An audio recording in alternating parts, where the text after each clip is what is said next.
Our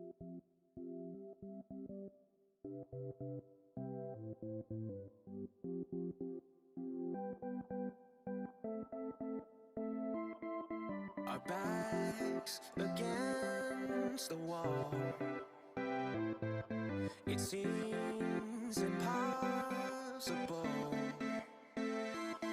but there's nobody else I want by my side, standing with me to take this fight through the rise and fall.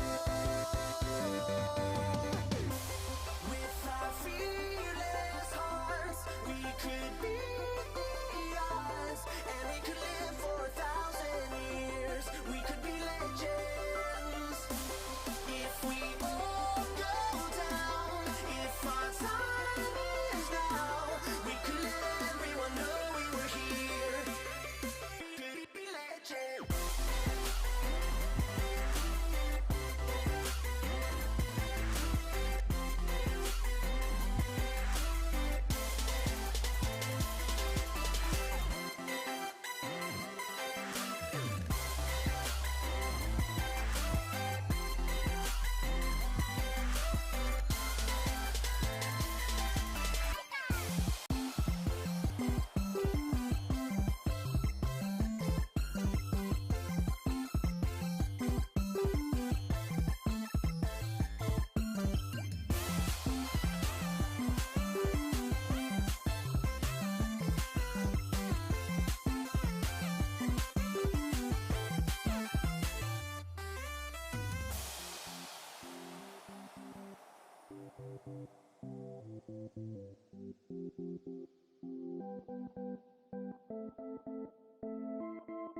We dream so colorful.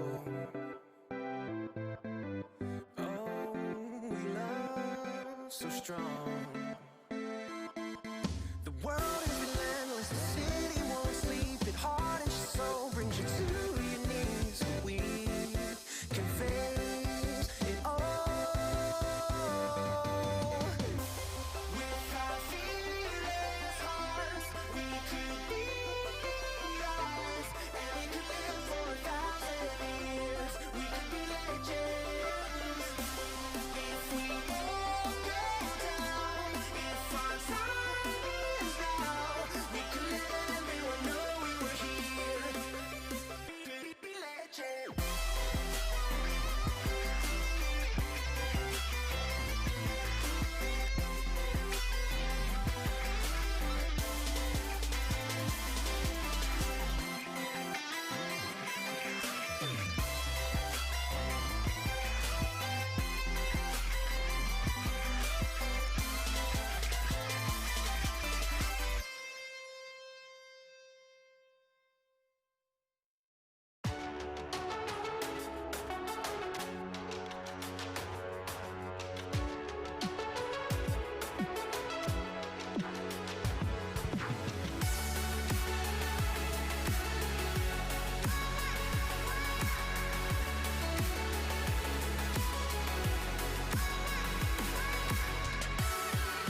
Hello and welcome into the Boise State Game Pants Esports Arena. For the first time all year, we have a doubleheader on our hands tonight, folks. So it's going to be a ton of esports action. Kicking off our second gridiron rivalry of the season, Boise State taking on Air Force in League of Legends, and then Overwatch going to be on the stream for the first time this semester. So a ton of action on our hands tonight. Going to be a lot of fun. See if Boise State can move to 2-0 in the gridiron rivalry series. I'm your host, Michael Fisher, and joining me to call the League of Legends action is Adam Chizu McGuire. It's going to be a very fun one tonight. Chizu, how are you doing on this Friday as we kick off this doubleheader?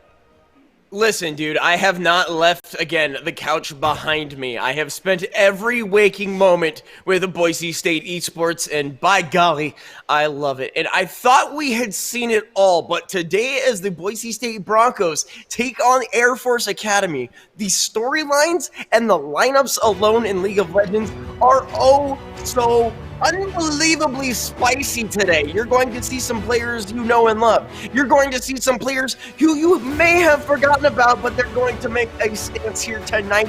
And again, the Air Force Academy even has a couple of players on their roster that I deeply remember, love, and adore. Shout outs to Igo Chamna, who, again, looking through the lineup, I was like, hey, I know that name as we take a look. Yeah, as you mentioned, Cheese, there's going to be names that you might recognize. There's going to be names that are new and that you probably want to mark down to keep an eye on. As you see there for Boise State, Kadoris, Wujin, Setup, Mary the Ethereal, and AD Carry going to be the lineup. And then the Placid Cost, Shillage, Menance, Apollo 11, and Agno Chamna for Air Force. So yeah, it's some new names, some old names. It's still going to be a ton of fun. And also, it's the first time that it's a Mountain West showdown this semester. Boise State and Air Force scheduled for what it would have been an early season football game. That's not going to happen. But hey, we're going to honor the schedule. We're going to have these two teams face off. So it's going to be a ton of fun tonight, Tuesday. And as you mentioned, new names might mean crazy things coming out on Summoner's Rift. I want to highlight one player in particular, Mary the Ethereal, individual that, you know, Fish, you and I have played with from time to time, showing up in what may be what referred to as a rookie debut. But it gets even insaner than there. I took a handful of minutes, like I always do, to talk to one or two of the players. Mary's parents actually went to Air Force Academy. So what a debut situation for her, as well as being on the blue. I'm so excited to see what happens, especially with that individual in particular. That just adds to the storyline even more. We want to also welcome in all of our viewers joining us in the chat. You know, of course, just trying to hopefully mark down the days until there's no one in chat, because everyone's joining us here in our fantastic arena, trying to work through the protocols. But of course, we love Twitch chat to death, even if they can't be here in person. But yeah, that's just going to add to the rivalry. You know, you've got the parents in here, they're Mountain West team, so you know they don't already like each other. So I'm excited for a long night, Chizu. And to kick things off with League of Legends, I'd rather have nothing else but that. Oh, absolutely. I love the chat when they tell me that I don't know how to pronounce things. Listen, I am a victim of public education. Maybe one day I'll go get my own degree from Boise State, and then I can learn to read. It's going to be awesome. With that being said, Overwatch following this up, so it should be a very interesting match between everyone as far as today is concerned. And you said kind of like, it's not even like a bad blood rivalry. I want to flash back again as somebody who's seen this match unfold between these two schools, not only through multiple rosters, but multiple years. These guys, for the Mountain West Conference alone, for the Esports Challenge, had some like horrible weather situations, drove like 16 hours, showed up the next day and popped on in. But you're getting a look at the newest of the new as far as Boise State is concerned. You see the nice, I don't know what to do here wave, and I absolutely love it. Yeah, of course, we are slowly trying to see how quickly we can get all the players back up on the blue. It looks like I think there's 3 of them back there, masks on, the shield still up and holding. I know Goblin nearly tried to punch one off yesterday. He was so excited after a win. So just testing everything, make sure if they get too excited, they're not going to knock them over.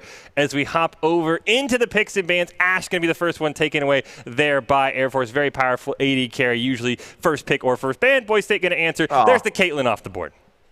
I was gonna say if you had finished up 20-1, Caitlyn's the follow up on that. It's just typical meta stuff, but someone we haven't maybe seen for a while removed immediately. Rakan right there. I was gonna lock down the lovers duo kind of situation. As far as ADCs are concerned, you kind of pinch that off, if you will. But Mordekaiser going to be number 4 here as far as the ban removals.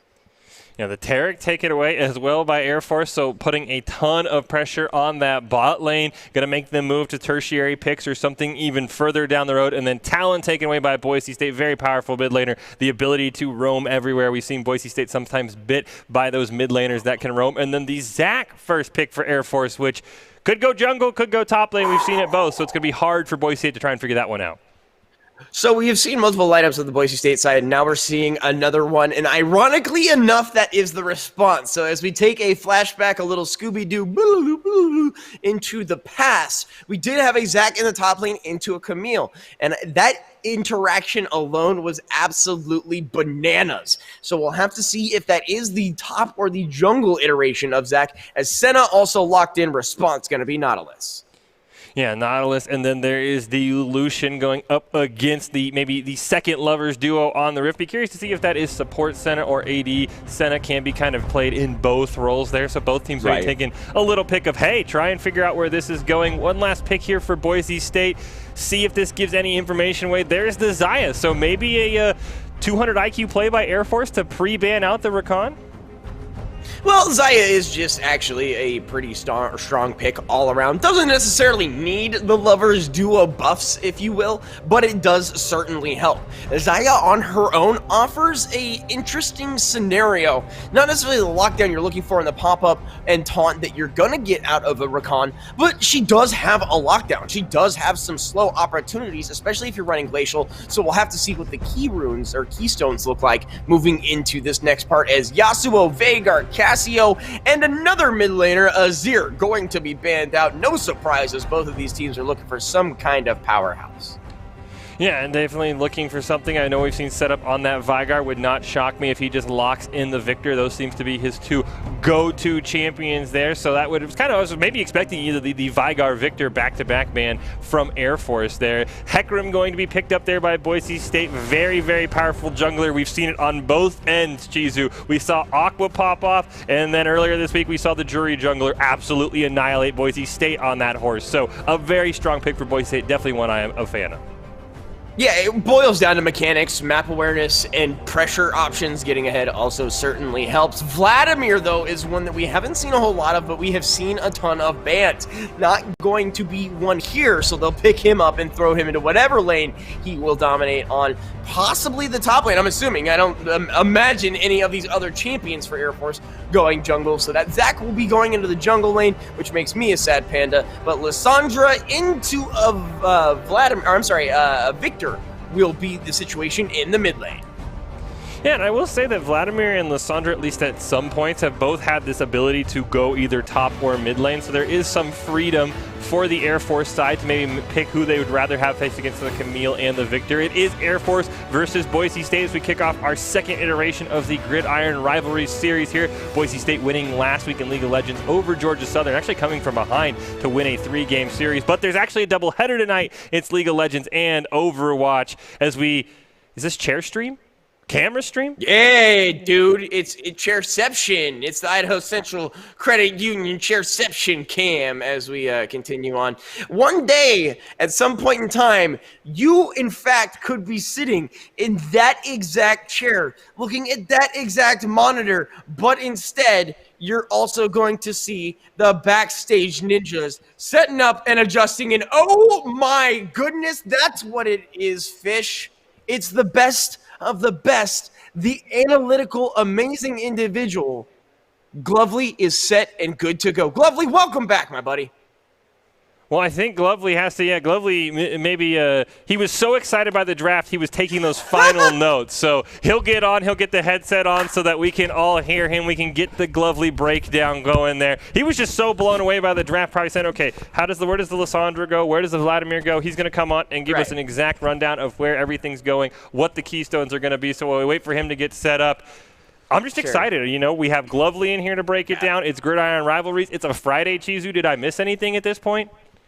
I don't know if necessarily, like, since we're not like grid ironing, which I think insinuates something. I'm not going to get into that. I think we need to call it the gridiron, like, Rift Rumble or something like that. You know, we're here on Summoners. This is just a trademark pending kind of thing, so please don't steal original content. But with that, you know, I saw Glovely just manically scribbling notes down before we even kicked to him, and now he is back better than ever with a headset. Glovely, how are you? I'm doing great, and like you said, there's a lot to talk about in this matchup. Boise State up against Air Force Academy. We're going to have a great match today. Yeah, and I guess let's start with the last question I maybe posed there. There's the Vladimir and the Lysandra for Air Force, both notorious for being top laners, both have some potential in the mid. Do you have an idea who's going to go where for the Falcons? If I had to guess, based on the champion setup, we haven't seen Zach play in the top lane before. Maybe not necessarily the champion that you would always want to pick in that scenario, but he does provide a lot of great engagement and tools for a powerful jungler like a Hecarim to come in and provide the damage backup. On the other hand, you bring the crowd control with the Zac, so it could go either way. Either way, you've got a great laner. Personally, I favor the Zac. I think he has better sustain in that top lane matchup thanks to his passive. Well, absolutely. That was something I was talking about. Zach in the top lane, especially with the Conqueror setup, is surprisingly sustainable. The CC that we offer, or sorry, that he offers, sorry, I say we as if I'm playing, that he offers is interesting, not only from the Elastic Slingshot, but the ultimate alone. So gladly from the draft alone, anything worrisome for either one of these teams, especially as we take a look at players like Setup and Wujin making their way onto this roster. Well, there are certainly some very powerful champions that have been picked into here. Looking just at the draft, we've got very safe lanes coming from Air Force in terms of the Vladimir and the Lysandra. They have tools for keeping themselves alive for long periods of time. Very hard to gank those champions, so that's something Boise State is going to have to be concerned with. Maybe focus a bit more on the bottom side of the map in order to emphasize that strength of theirs instead.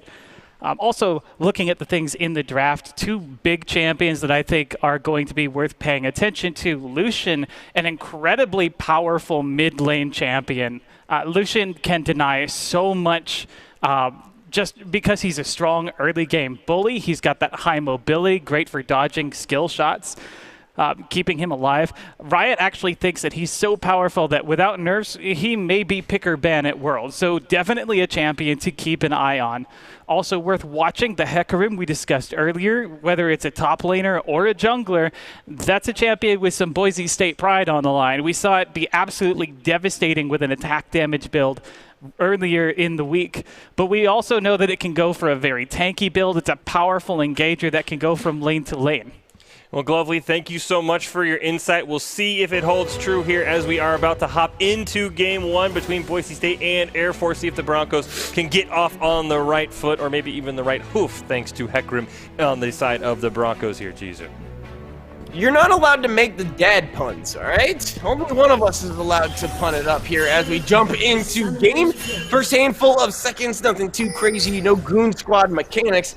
That's, again, Fish, we'll talk about this until the end of days. It's 55 seconds, bottom side, and you move after that. 50 if you really need to get into it, support goes first, but instead we do the line of scrimmage setup. Just kidding, we're starting to move on at 50. This is exactly what I was talking about. For anyone taking notes, you can throw a ward up in that side. Boise State is aware of the impending aggression, and so we will get a standard start for both sides. Yeah, everybody going to just calm down, get some wards. Probably going to have Shillage back here, go for the sweeper. Something is a lot of standard junglers do now. You put the ward down, you grab the sweeper, allows you to maybe make your first gank a little bit easier, even though he is Zac, so he can slingshot in a couple more unique ways. Take a look at the summoner spells. First thing that stands out, Air Force with the double teleport. Boise State with just the one, so teleport advantage going to be on their side. And then AD carry going for the Grasp of the Undying on Senna. Personally, I'm still a fan of Glacial Augment. You get the slow, so you're able to get souls faster, but you do have some more sustain it against a Nautilus Lucian. Probably something that isn't a bad thing for Boise State. So what you're telling me is you can see the keystones this time around, Fish? I can see the keystones this time. Yes, Holy I can. moly. Moving on up. as we get here into the 150 point. Just a little bit of, hey, how are you from all lanes. Junglers find their own, but it looks like Woojin is going to just pony on up. Invades really hard here onto the blue side. He'll be looking for that early Zac. Don't forget he's got that passive. So the early aggression is going to be interesting. You can kill this guy, you gotta do it twice, and you gotta do it correctly or it gets real bad real fast. Yeah, they ended up leading at the Wolves. The pings came out thanks to that passive. Woojin probably just going to run away, not thinking he can kill him twice. Surprised he didn't just sort of set up a pick on the blue buff as a hook lands. Uh-oh. Nice hook in there. AD carry going to have to get out of here again on that support roll so he doesn't offer too much damage. Flash is going to be burned there. Not that I don't feel like you could have walked out of that one, but another double shot coming in here. Level 2 is going to be even now, so they can breathe at least a little bit easier. Yeah, going to have that healing from the Senna Q, so it's going to be able to heal off some of that damage, but no summoners on that Senna means if I'm on the side of Air Force, I'll go Chama. I'm trying to land a hook right back onto AD carry, and he's probably a dead man walking at that point. So Boise has to be very careful for that hook, plus the Nautilus passive going on. Meanwhile, you look, everything else seems about all square. Vladimir pushing a little bit in towards Kadora, so maybe you could see Woojin ganking there, but we have a blue buff invade as the pings come out here on Boise State side. Yeah, we will absolutely see what the situation ends up being here, as it will be a fight between the two. Zac is there, but it looks like the mid lane Victor going to be moving on in. Bottom lane rotates up. AD carry is there. Stun is coming down, but first blood is going to be found. Mary not there, as Apollo is going to get shot after shot. Feathers have been flown, but not pulled on back. That's a win for Air Force.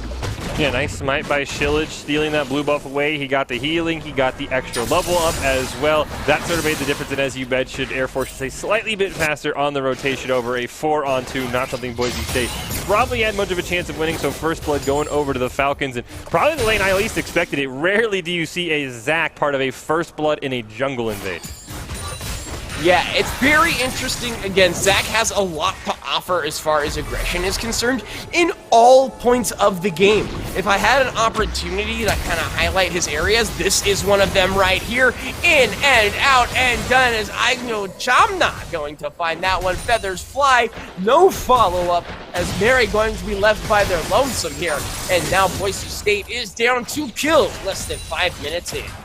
Yeah, no summoners available for the Broncos on the bot side. Now Mary forced to flash away from the elastic slingshot. You still have Apollo 11 with the flash available, but nothing else, so I could potentially see being a little bit slower in the bot lane. You see the 1.3k gold lead setting up for Air Force, and with that bot priority, could be setting up for maybe an early first dragon that Boise State might not have much ability to contest.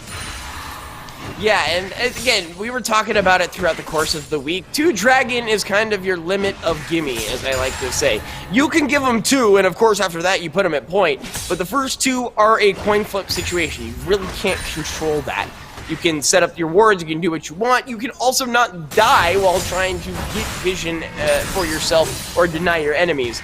Those things all help, but the stats and the bonuses they give are all random. It's where after that you decide to bring your game. What is that soul, and what are we fighting for?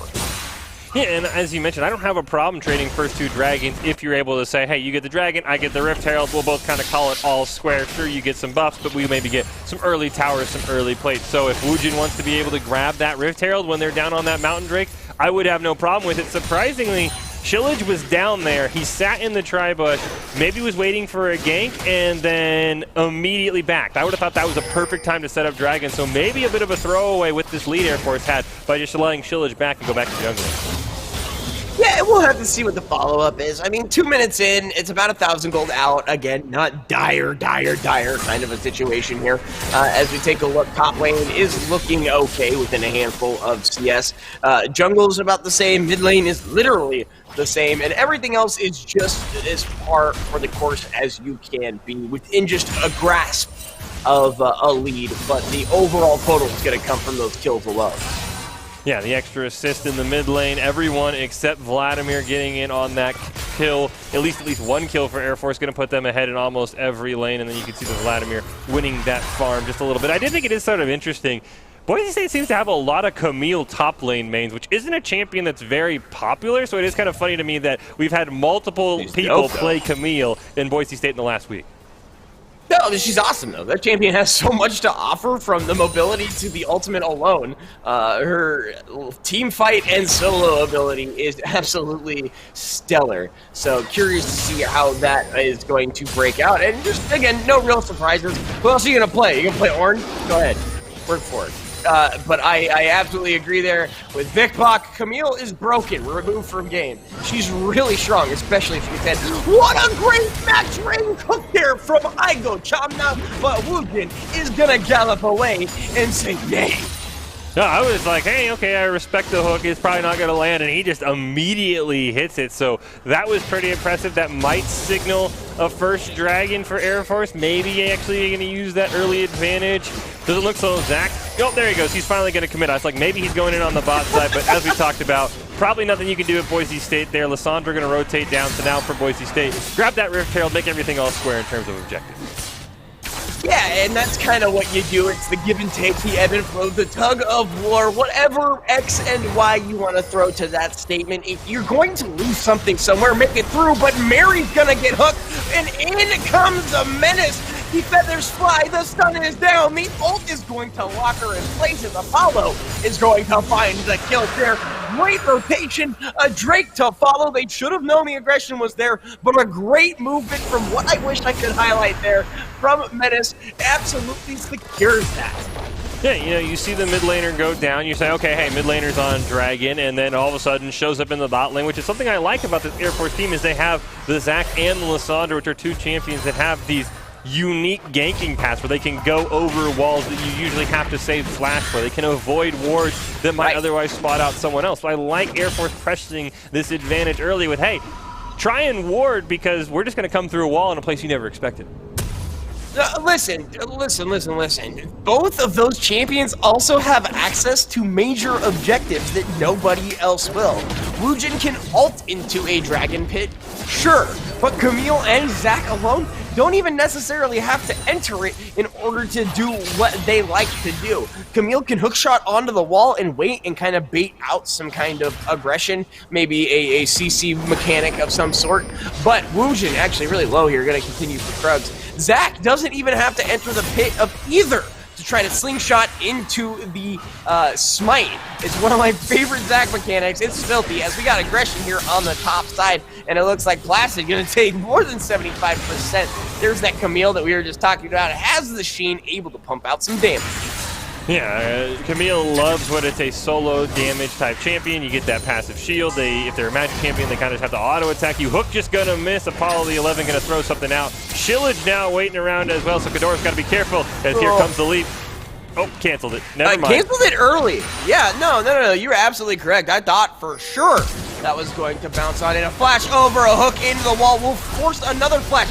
Depth charges going in, culling as well. Woojin to dive the backline. Igo Chamna is trying to do as much damage as possible, but here comes setup. A death ray is going to come through. Apollo, who's already pretty stacked, gonna get locked down, but find a kill on the way out. A double over to setup, so Boise State finding a little bit of a leg to stand on.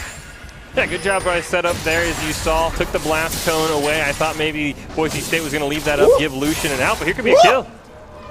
Nah, man. A pool. You know, every time you're playing against a Vladimir, if you ever think you got it, you don't. Especially when the jungler shows up here, and Shillage is going to put some damage down, take some in the meantime.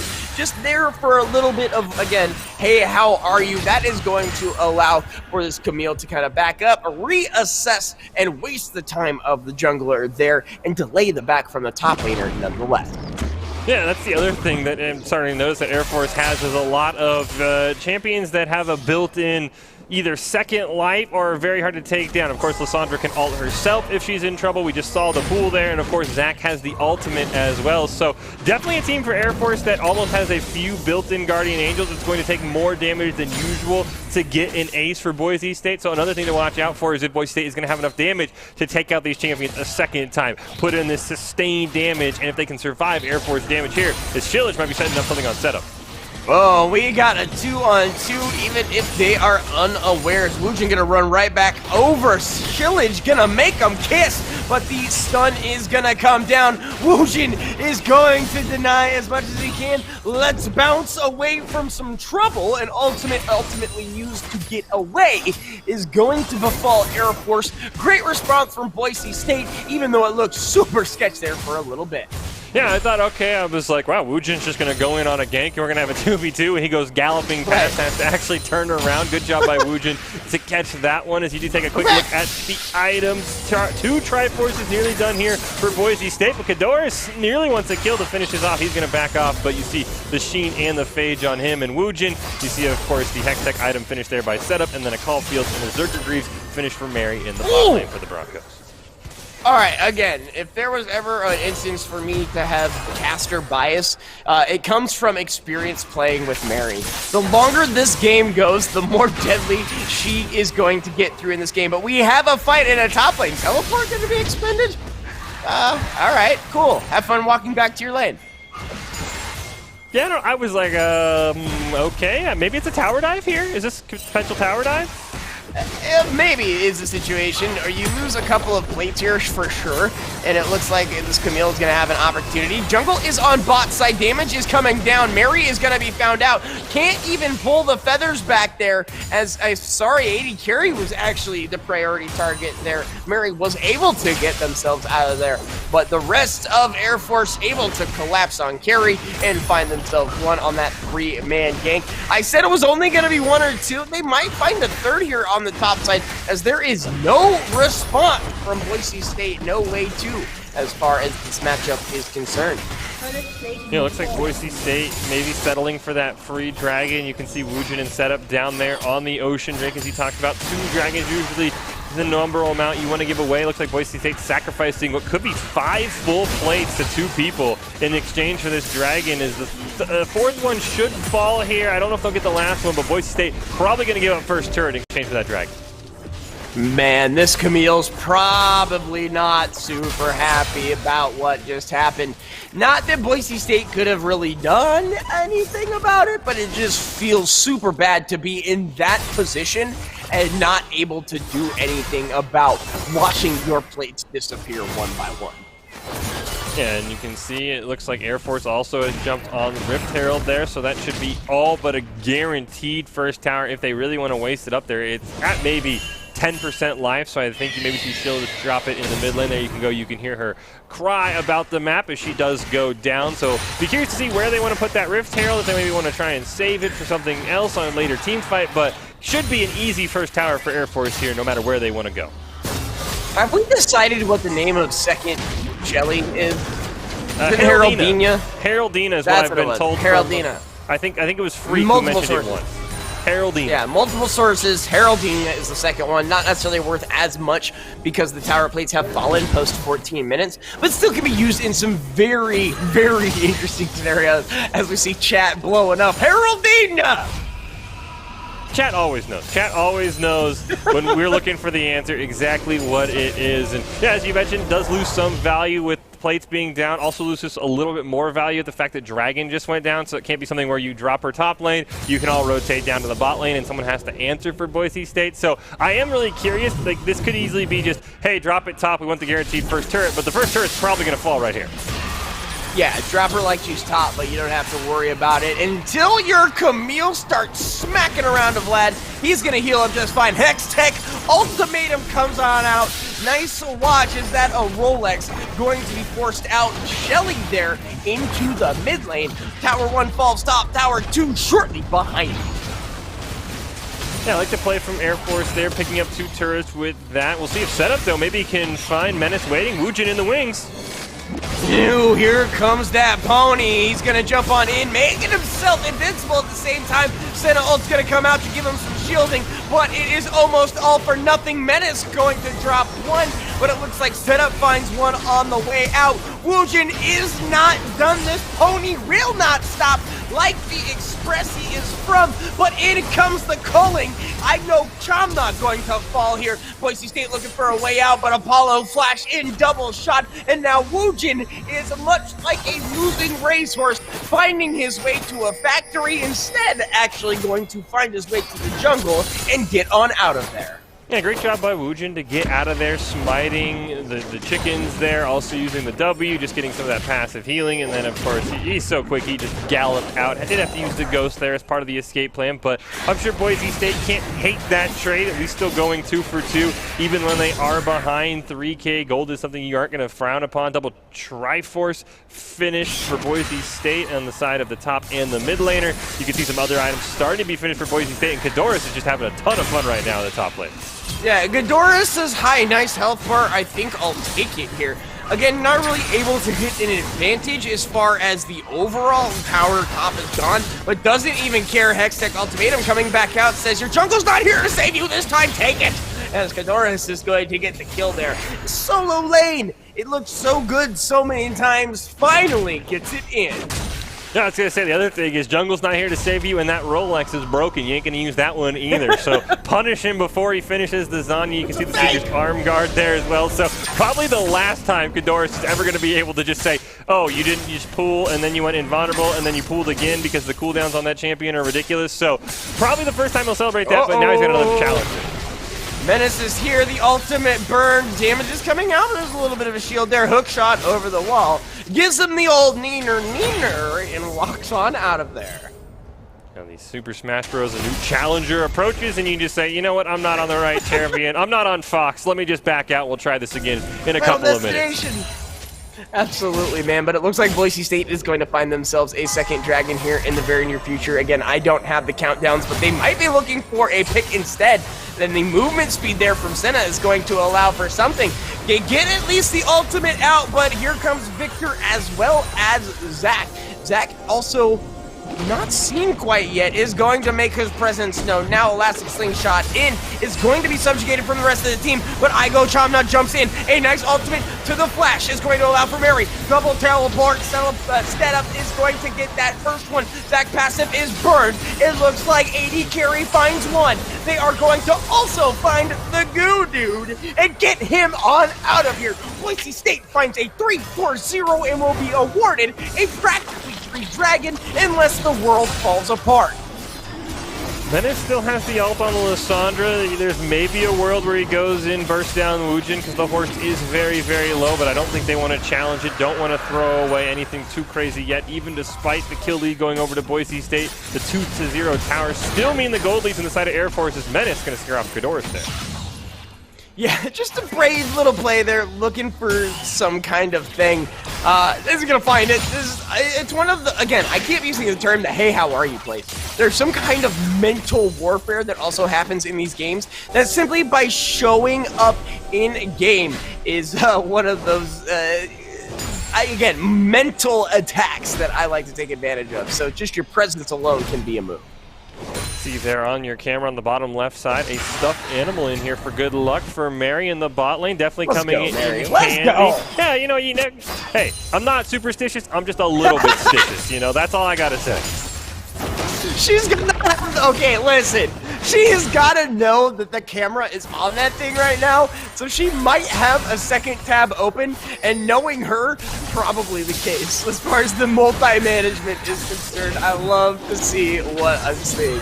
But that being said, as the game unfolds here, the longer it goes, Mary's got the Essence Reaver, gonna be able to start doing some serious damage now. You do see the Blade of the Rune King plus the BF Sword, so not favorable, but not as damning as the follow-up two long swords, as well as the ring, or sword, I'm sorry.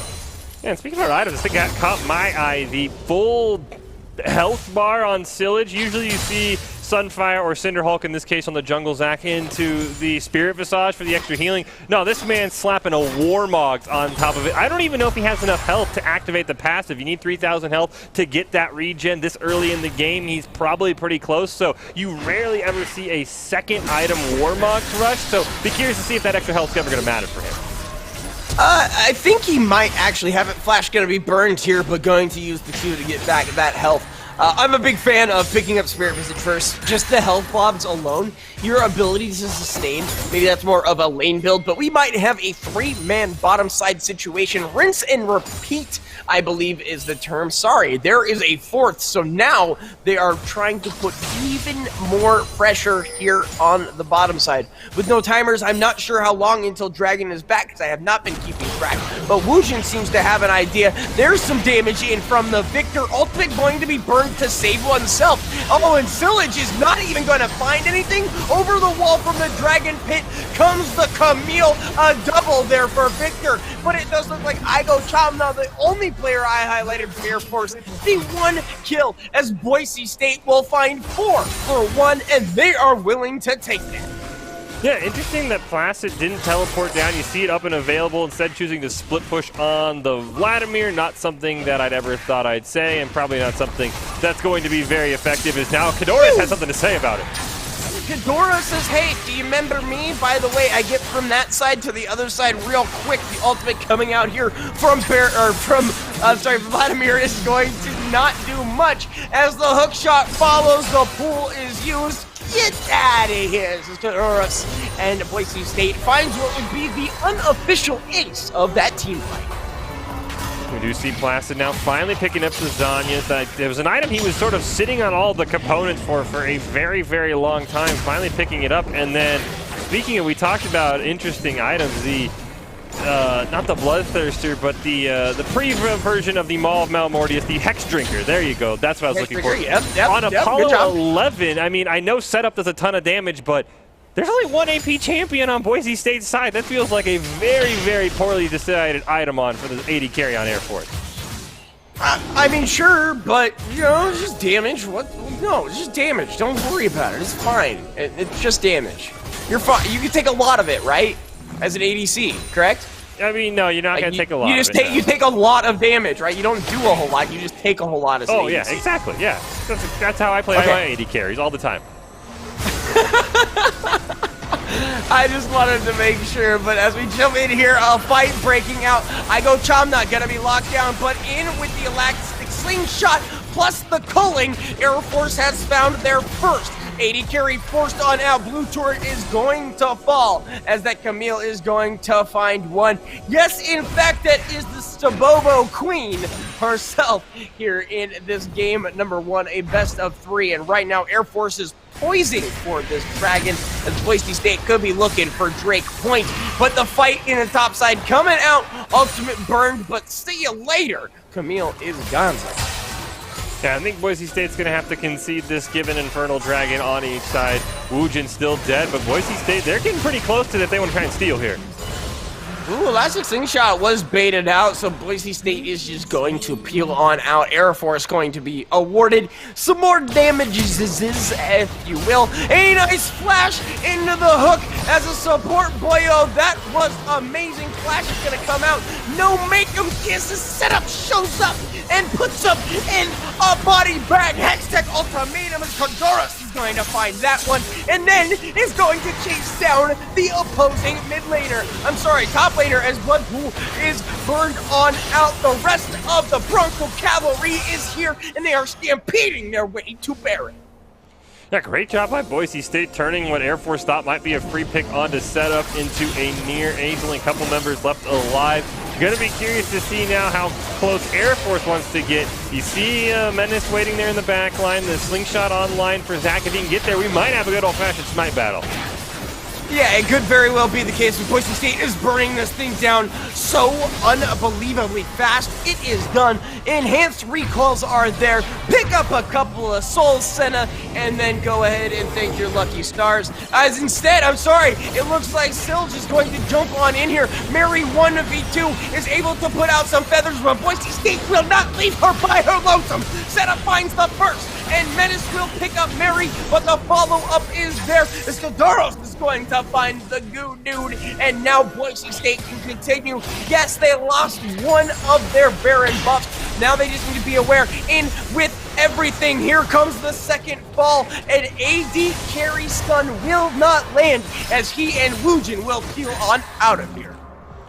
Yeah, interesting call there by Air Force. I was going to say, I understand maybe trying to catch someone shopping. Boise State appeared ready for it. They easily warded off the Nautilus Zac, because I know there's a ton of damage in that combo, trying to jump onto somebody. But yeah, I like the Blade call in there by Air Force. They did pick up a couple of Barons, but I still think that 3 Baron buffs on Boise State, especially one on that Camille, still going to be very hard on anyone for Air Force to match the split pushing if Ghidorahs wants to go that route with the Baron empowered minions at his back.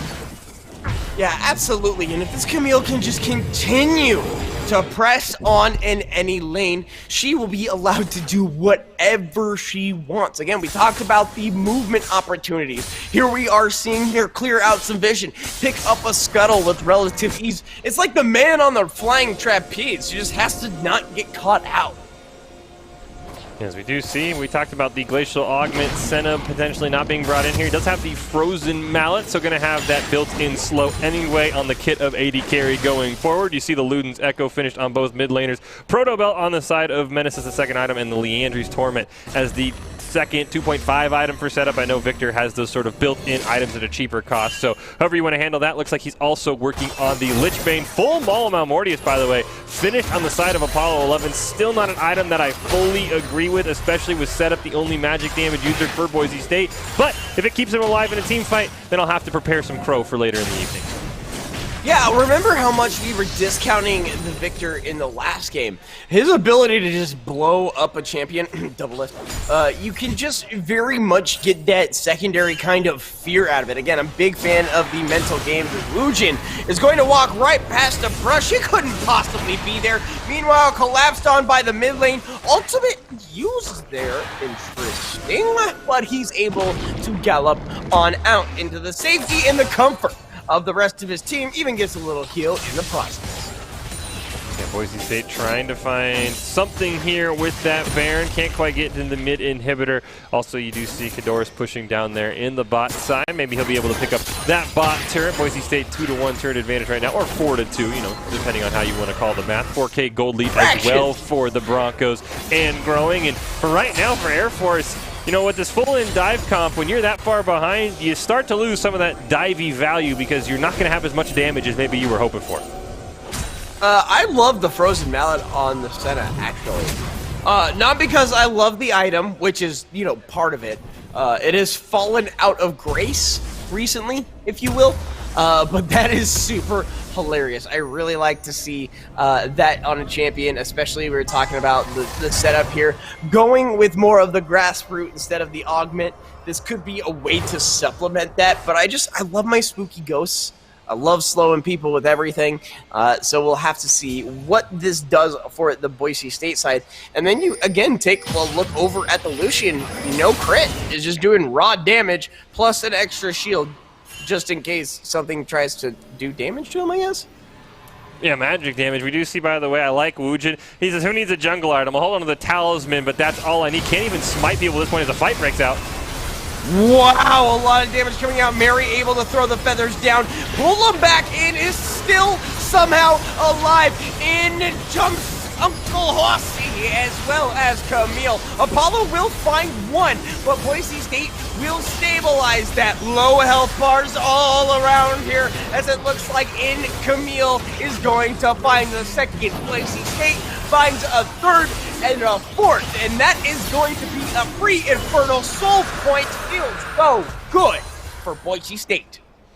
Yeah, and that felt like the fight Air Force wanted. They got Boise State separated. They were able to take down Wujin, who's, of course, able to make so many plays on that Hecarim, 1, 4, and 13. So, you know, he'll just say, my score's not good because my team's kill-stealing me. But setup literally went on the back line and 1v2'd the bot lane for Air Force, and that was the difference maker. Oh, and Lysandra forced out of there in the worst way. Inhibiting bobbity, boom, gone. In jumps the hook shot. We're just going to make sure this mid laner has to go back to home as Boise State will heal on out and reset, ping their objectives, and decide where to go from here. Okay, you can see the Baron Castle up on the map, meaning it's a minute or less for him to make his second appearance on the Rift and potentially go Boise State's way. Once again, we'll see if the Broncos at least want to throw some early wards down before they back, or if they're going to allow Air Force to maybe set up around at this time. Super's in the mid lane means it shouldn't be too hard to answer for Air Force and still contest that Baron. Not on the bot side means that it's still pretty close to that Baron pit. So I'll be curious to see, as right now, neither team says, like, we don't need wards. Wards are overrated. We're just going to go full in the fog of war around the Baron pit as he slowly and slowly withers his way onto the map. That's a straight up McCheesy move. Also, does he realize he is backing on a ward, or do they not care? Okay.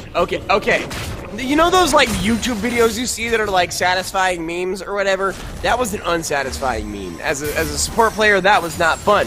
Now we might have an aggressive meme, but never mind, not going to be the case. Boise State going to set up here for this Baron. But we do need to be aware of just the overall tankiness and craftiness that is the Air Force draft. They have a lot of ways in, out, and down on this fight. All it's going to take is finding the right target, the right backliner, even taking out Wujin, but instead we're going to have a fight here. Jumps on in, and it looks like the claw is going to come through. The stopwatch is going to be burned. The passive as well. Aigo-chan not going to find one, but Cardoros going to find the second and a third here as the double comes through. Boise State looking good as Placid will find Mary here, but the rest of the Broncos will clean up this fight.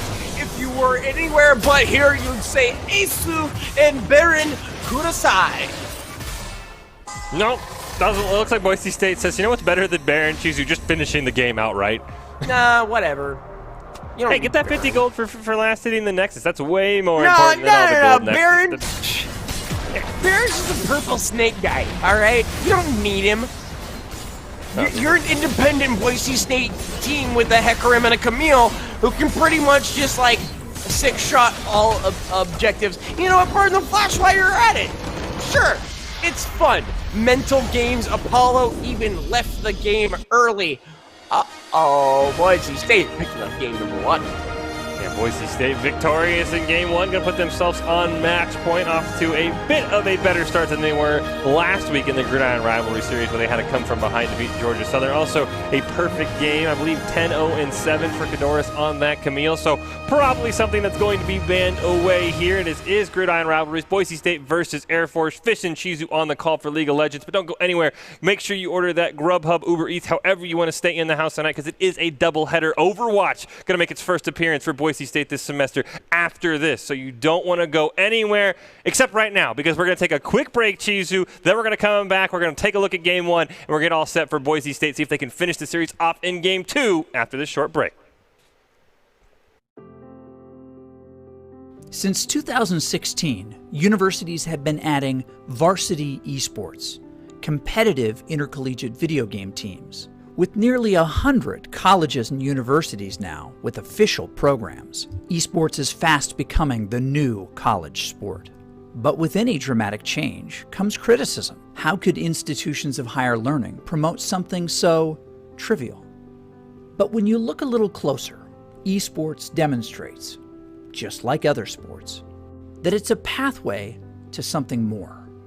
There's several misconceptions when it comes to esports and its place on the university campus. The first and foremost is that people would say it's not a valuable learning activity. It's not a place where people can learn new job-related skills or maybe get a good industry feel for what's happening outside the university environment. And that's just simply not the case.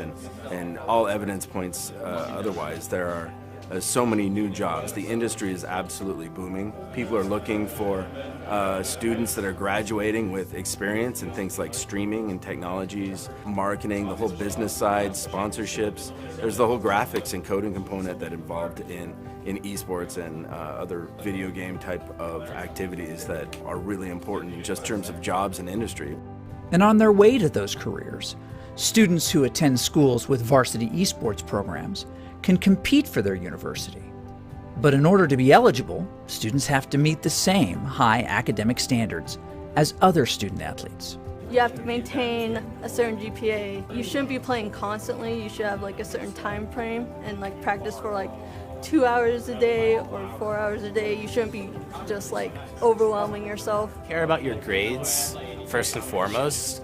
as Dr. Haskell said, he cares about our grades first because we came to college to get an education, to get a degree, and then we also get to do what we love and play esports.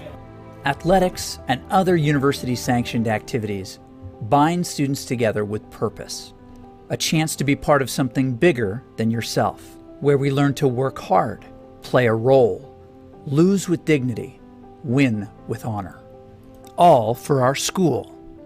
This is why we play.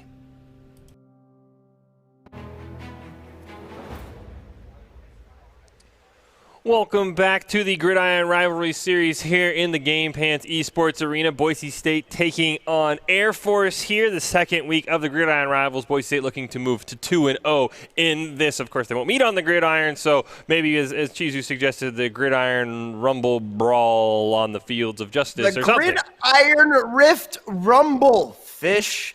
It's not that hard. It's the Rift and a champion. But that being said, I do want to give a hard shout out right now to Ethan Does MC, saying that Boise State needs to be playing against the Vandals. And I would pay good money to see that, because these games right here are awesome. Putting a rivalry on the line would be even further, as Boise State continues to take on the Falcons here. Mordekaiser and Ash removed in round 1. And Boise State sticking with their bans. Talon taken away. I would expect a Camille ban here for Air Force. There it is. They're going to take that away from the hands of Kadoris. He was perfect on that champion. Wouldn't be shocked if maybe a Victor ban also came through for the Falcons. Set up playing that one phenomenally. And Senna, the final ban there, even though AD Carry playing that, Boise State not only going to want to see that. Rakan, I should say, the ban for the Falcons. So Caitlyn is going to be on the board for Boise State if they want to pick it. As you see, Master Analyst Lovely scribbles away frivolously and also probably pulls up some OPGG stats. But that being said, Caitlyn, a first pick, and ooh, I like it, as you belong in a museum. Ezreal gonna be picked up there, followed up by one of my favorite supports there, Morgana. Yeah, taking the Caitlyn Morgana away from Boise State's a comp they've definitely played a handful of times here this semester. Be curious to see what support they may want to go with. The Sona going to be pulled out for Boise State. I know Dean Sona is legendary, usually sits up atop the screen in the ban phase, but AD Carry going to get a chance to play that one. And then the Grave pick-in for Ujin, another very, very strong jungler that we've seen a lot from Boise State this year. He may have lost his cigar, but the entirety of his kit remains so strong. I have a new appreciation for Smokescreen alone. Sure, he can pump out the damage. I can't make it work like everybody else does, but in the hands of Wujin, I believe, as they say. And Yasuo, the final pick there in round number 1. Vladimir removed, Victor removed, no V champions this time around. They were too furious in game number 1. Cassiopeia banned away. I thought that would be a Vygar. I bet you set up he's going to go with the Vygar this game if I was a betting man. So the Cassiopeia one, very, very interesting in a ban from the last one for the Falcons. And then the Zac takeaway by the Broncos, something that they probably don't want to deal with. So I'm going to be curious to see how Boise State wants to respond to what I'm assuming is a mid lane Yasuo. And I'm going to be very curious to see what's going to go on in the top lane with the Camille taking away Kadoris. Just one of many at this point of Boise State top laners who love to play that champion. You see the OPGG, 50 games played on Camille. The rest of them all in single digits. I don't entirely agree with this Zac ban. I think you let him play it again and you show him why you don't do it 2 times in a row, but that's just me being a bad manners kind of individual. Cassio, again, they're looking for the mid lane priority as Maokai gonna be picked up. Boise State just looking to drop dudes into place and make sure they can't get away. Maokai, there's the Vygar that we talked about. Probably going to go mid lane for setup. Maokai in the top lane, just a tanky, all-around annoying champion to deal with. The Kayn picked up. I agree with you, though. I would have let him run it back on the Zac. Yeah, he was a little annoying in the mid lane, in the mid game, early game, but after that, he kind of fell apart. And then the Shen pickup for the Falcons, a very, very strong top lane champion. He gets to teleport into a fight, or he gets to stand united into a fight, or he can just do it twice, and your top laner says, hey guys, teleport's on cooldown. I'll just split push, I guess, and it's a Maokai. So very curious to see how Air Force wants to play around this Shen, because we've seen a Shen kind of single-handedly take over games by stand uniting in, teleporting top lane. He helps out in the team fight. Oh, and by the way, he just got a top lane tower. not that I'm disappointed at the situation, but this feels like a Shen that is used to stand uniting. Sure, that's the word I'm going to use. On top of Zach Blobs. Again, it's something Boise State removed, and now I'm going to eat all of the crow that I said before. So the River Shen could be coming in. I'm not entirely sure if that's going to be the case, especially with a Kane on board. It's been a long time since I've seen a top lane Kane. It could be there, especially with the level of play we are talking about.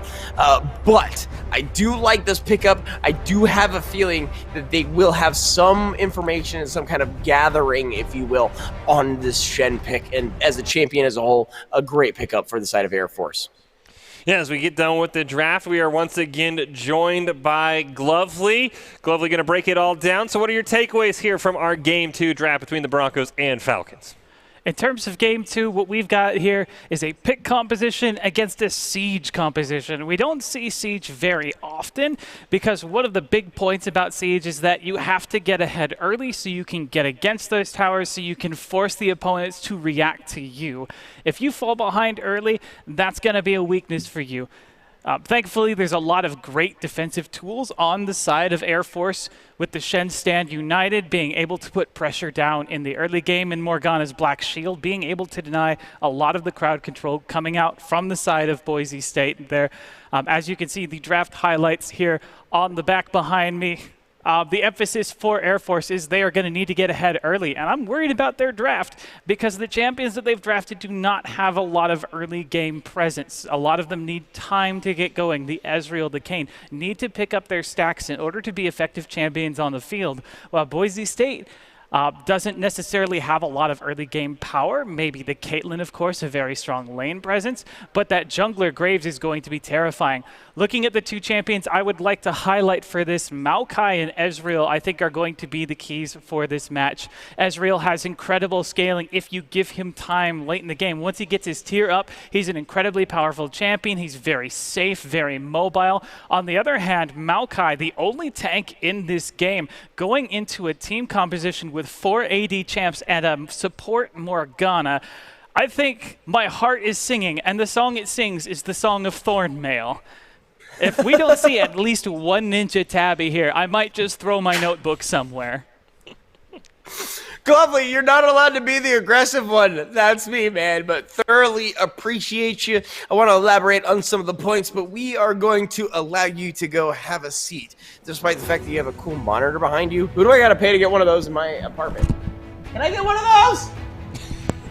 Well, while Chizu tries to quickly assemble some monitors, we will remind you it is Boise State versus Air Force, Gridiron rivals. They are taking each other on in League of Legends, and then that's going to be followed up by Overwatch later tonight, so you don't want to go anywhere, not just a one-and-done stream that you've seen previous to this year. It is going to be, there we go, Doc's keys to the game. Coordinate your ability use, call out your targets, focus on the targets, and then never take a fair fight. That's in Call of Duty, by the way, if you were ever curious of playing Warzone. Madden 20, play to your win condition. I guess just pick the Chiefs if that's what you want to do in Madden 20. Do we have Minecraft? Keep going. There's Rocket League 1v1. How do I get my Mountain Final Fantasy? we have got it everything. We're just playing League of Legends and Overwatch, but we know everyone's a gamer here, so you've got your Madden tips, your Call of Duty tips, your Rocket League 1v1 tips.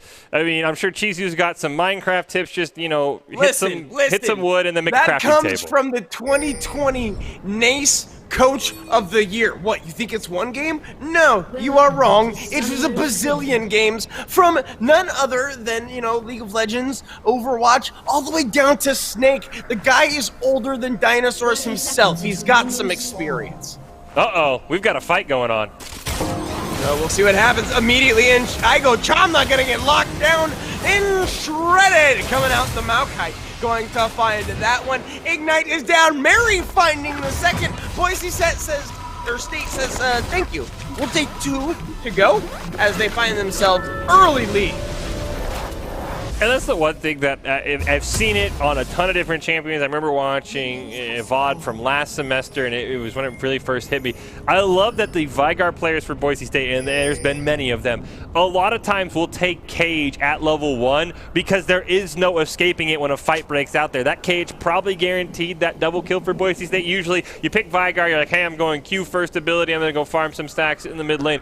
Have fun, team. See you guys later. But great job by Boise State, great job by setup, holding that first ability, then using it once it broke out. And by the way, I saw it going off in the chat. This is the infamous Ignite Smite Graves Woojin is playing. So he's going to go into a team fight, and he's really not going to get out unless he's, as he says, dead or alive.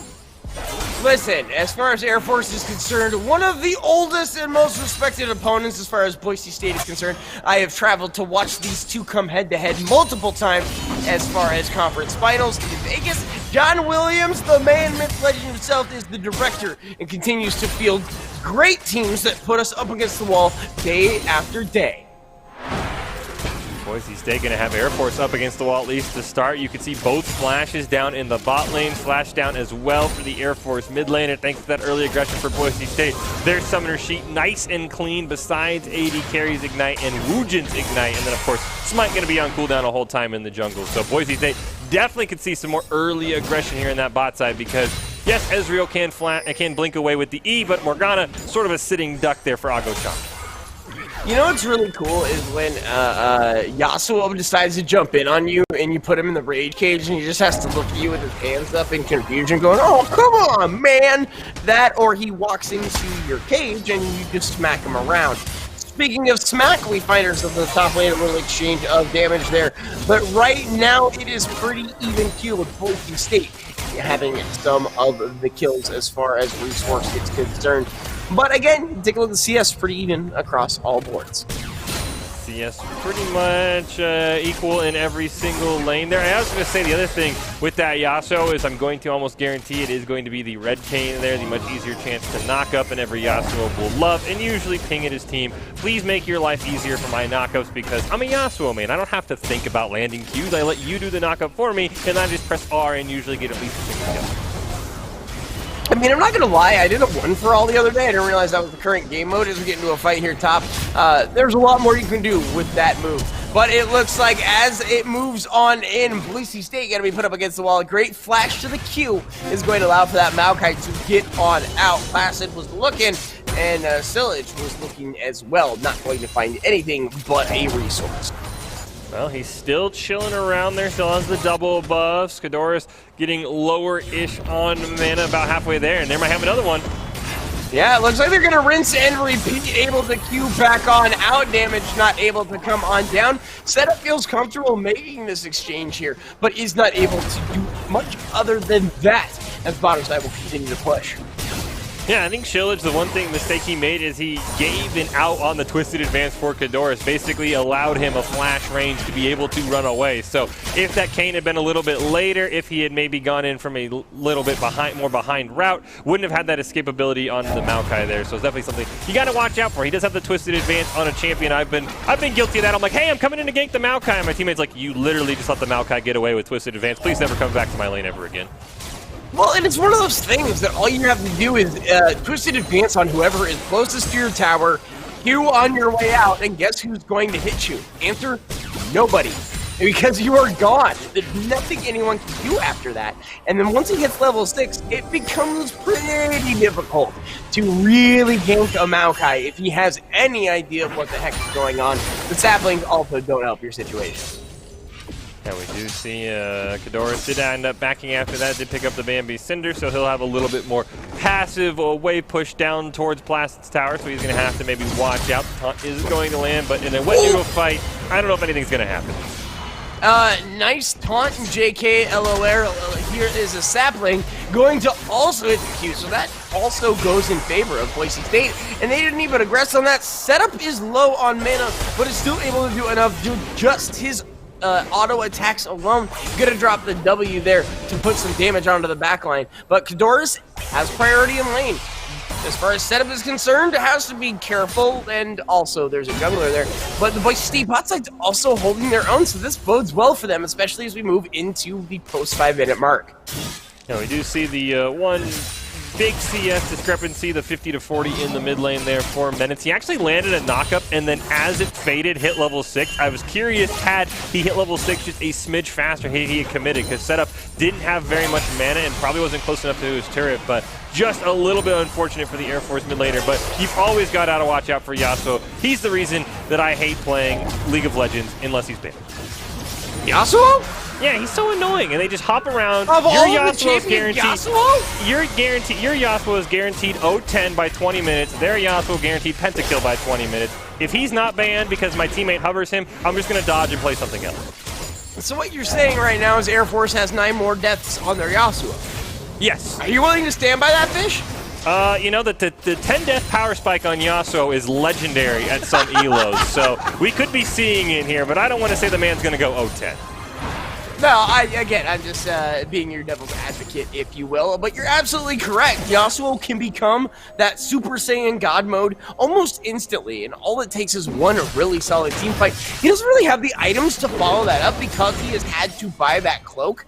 But as he continues throughout this game, don't be surprised if a crafty setup leads to an absolute crazy ultimate there from the mid lane side of Air Force. Is he building Wit's End first on Yasuo? Sure, probably. Why not? Yeah, you know, you get double the crit damage from every item. Why not build the Wit's End? Because we are the Air Force, I feel like, thinks Setup is playing everything. They think it's all for one at this point. There's, you know, I mean, yes, Sona does magic damage. Yes, Maokai does some magic damage. There's one main source of magic damage. Why are you so scared of Setup? I know the man's insane, but please, he's one guy. Finish the Phantom Dancer first. It's what every Yasuo should do. So I'll be curious to see if that Wit's End ever pays off for him at this point. That is my rant on Yasuo in minutes. Hey, I'm just saying, as a guy who likes to buy Wit's End on weird champions, I think it is an absolutely underrated item as far as what it has to offer, especially against an explosive mid laner with the AP ratios that they have. It'll help against the Maokai as well as the Sona, but not much else after that, especially when Mary starts putting headshots into you for 1,500, I believe, towards the late game, if the crit hits. But that being said, Boise State looking good, pushing all lanes and feeling themselves as they vibe out. Even the jungler is feeling pretty good right now, as it looks like Woojin may have found something.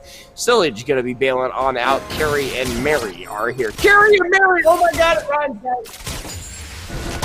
I will have to mention Air Force did pick up the Ocean Drake. Meanwhile, that was all going on while I was ranting about Wit's End Yasuo. So they will have the early objective control. Shelly up on the map, the first of the Rift Herald sisters. I'm going to go with there. I don't know quite the lore on that one. So potentially maybe Woojin can grab that, get some plates, because that is the one thing Air Force did well last game. Dominated the early game, got the first 2 turrets, even had about a 3K gold lead in the first 20 minutes. As you can see, Boise State this time leading by just over 1,000. And oh, by the way, the Brambles Vest already finished his setup. It's got a barrier here in the mid lane. Oh man, look at how much damage it did. It was absolutely amazing. Not really anything exchanged from either side, but I love the Bramble. I love Thornmail.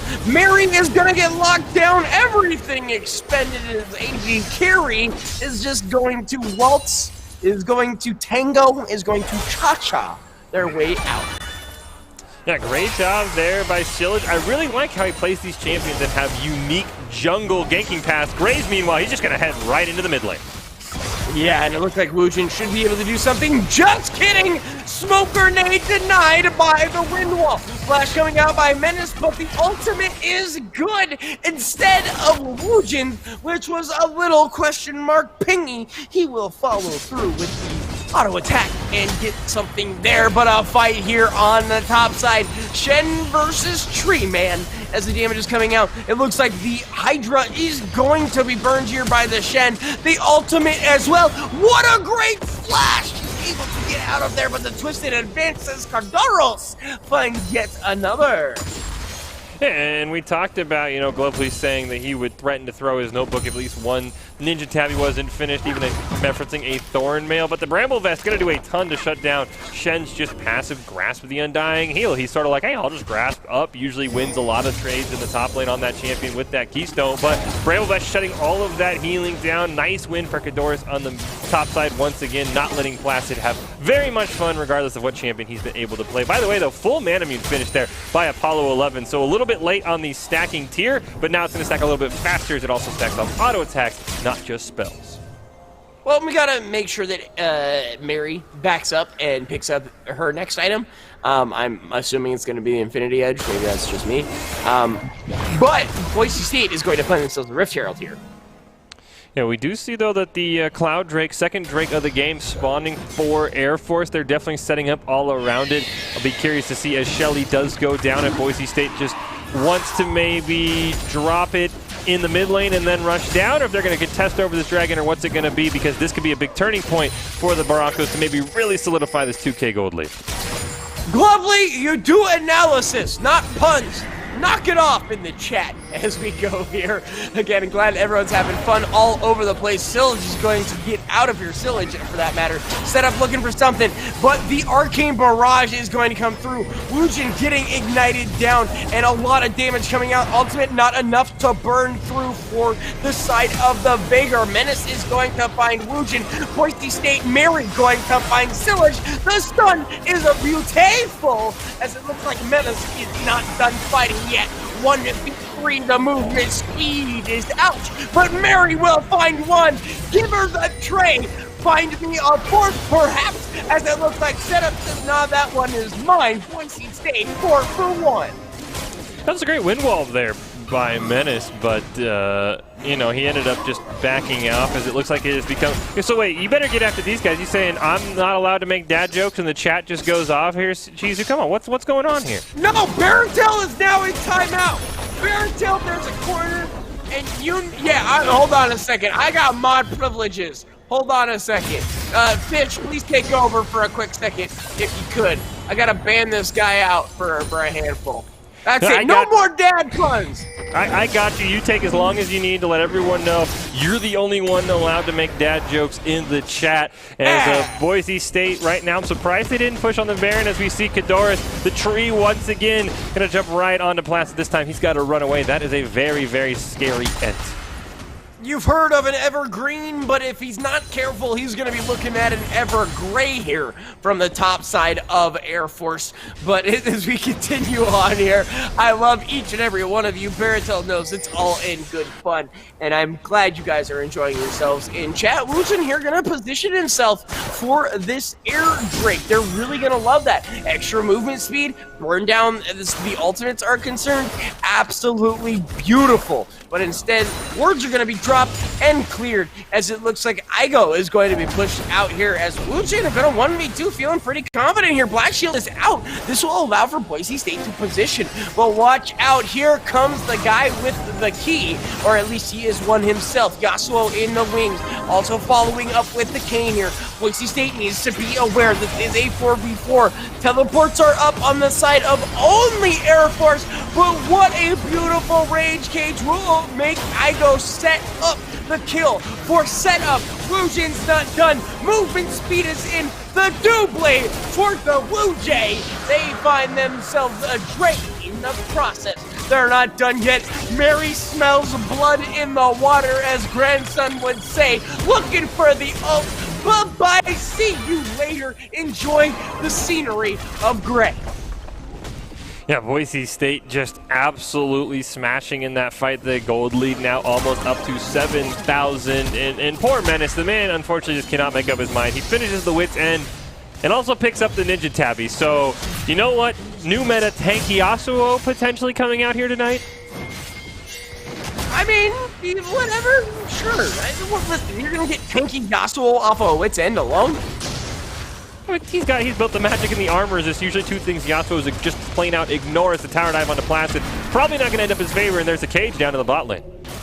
Oh, and just a quick little peeky there. Setup is going to find that one. Listen, man, it's called playing for the team. A flash, a twisted advance is going to follow up a flash there, as it looks like this tree has no means of leafing this lane as they find the top turret there. I'm just still disappointed when you had your Evergreen rant that you didn't go he could be an Evergreen into an Evermean. I'm still just disappointed in that. What about an Evermeme? Like an Evermeme? I can see that too. I can see that. There's a ton of, we need to play Maokai more because clearly the only pun we can make as casters is about trees. Are you going to let me play at support, or are you going to be all upset when I feed a million times? The setup here is going to look for his millionth kill, 3-0-7. Puts the baby in the rage cages. Yasuo not able to unlock his way out of that one despite being a key. Yeah, I was also going to point out that interesting item choice for AD carry. He's going with the Sheen Sona. Don't know if he's going to go with that, end up being like an Iceborne Gauntlet for some more CC, or if he's just going to go full damage Lichbane, choosing to go with the Chalice and the brown paper bag as well. But I wanted full just Lichbane. You know what? Who needs support? Just everyone build AP items. Listen, again, as your support, there is no more satisfying a feeling than hitting your power chord Q.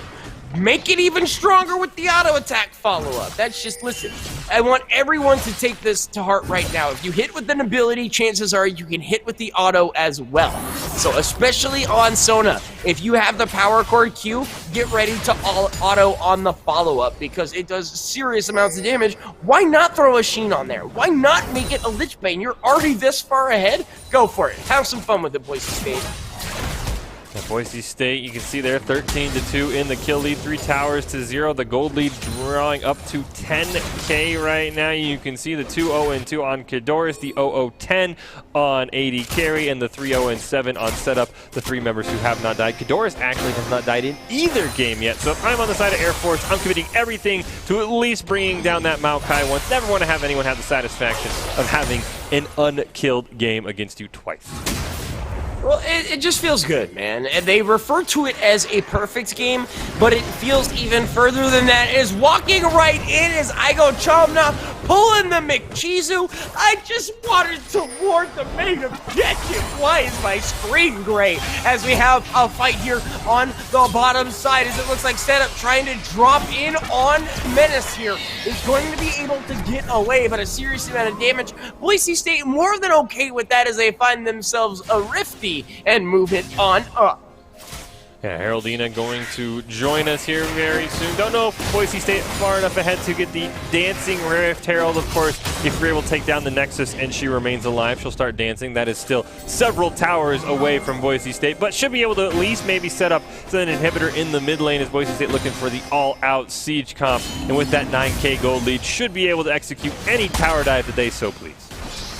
Yeah, absolutely. At this point, they are so far ahead, they can do what they want. And in fact, they're going to find Silge by their lonesome. But the Arcane Barrage is going to come in. Damage is still enough as Wooten says, eat it!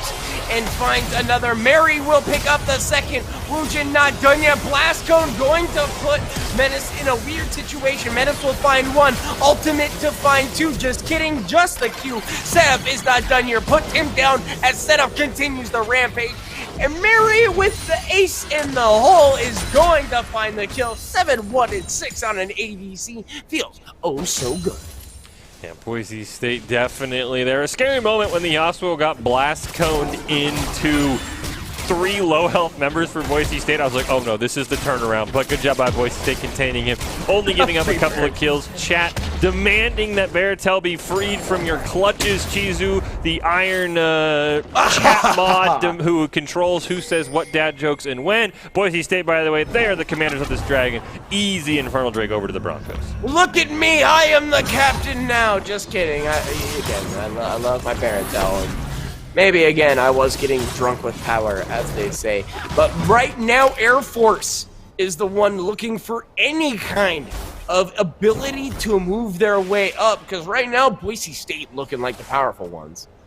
I will say good job by Air Force. Boise State had engaged and maybe even trying to bait that dragon. But it's not a soul. It's not even soul point. Is Menace going to jump on Mary in the mid lane?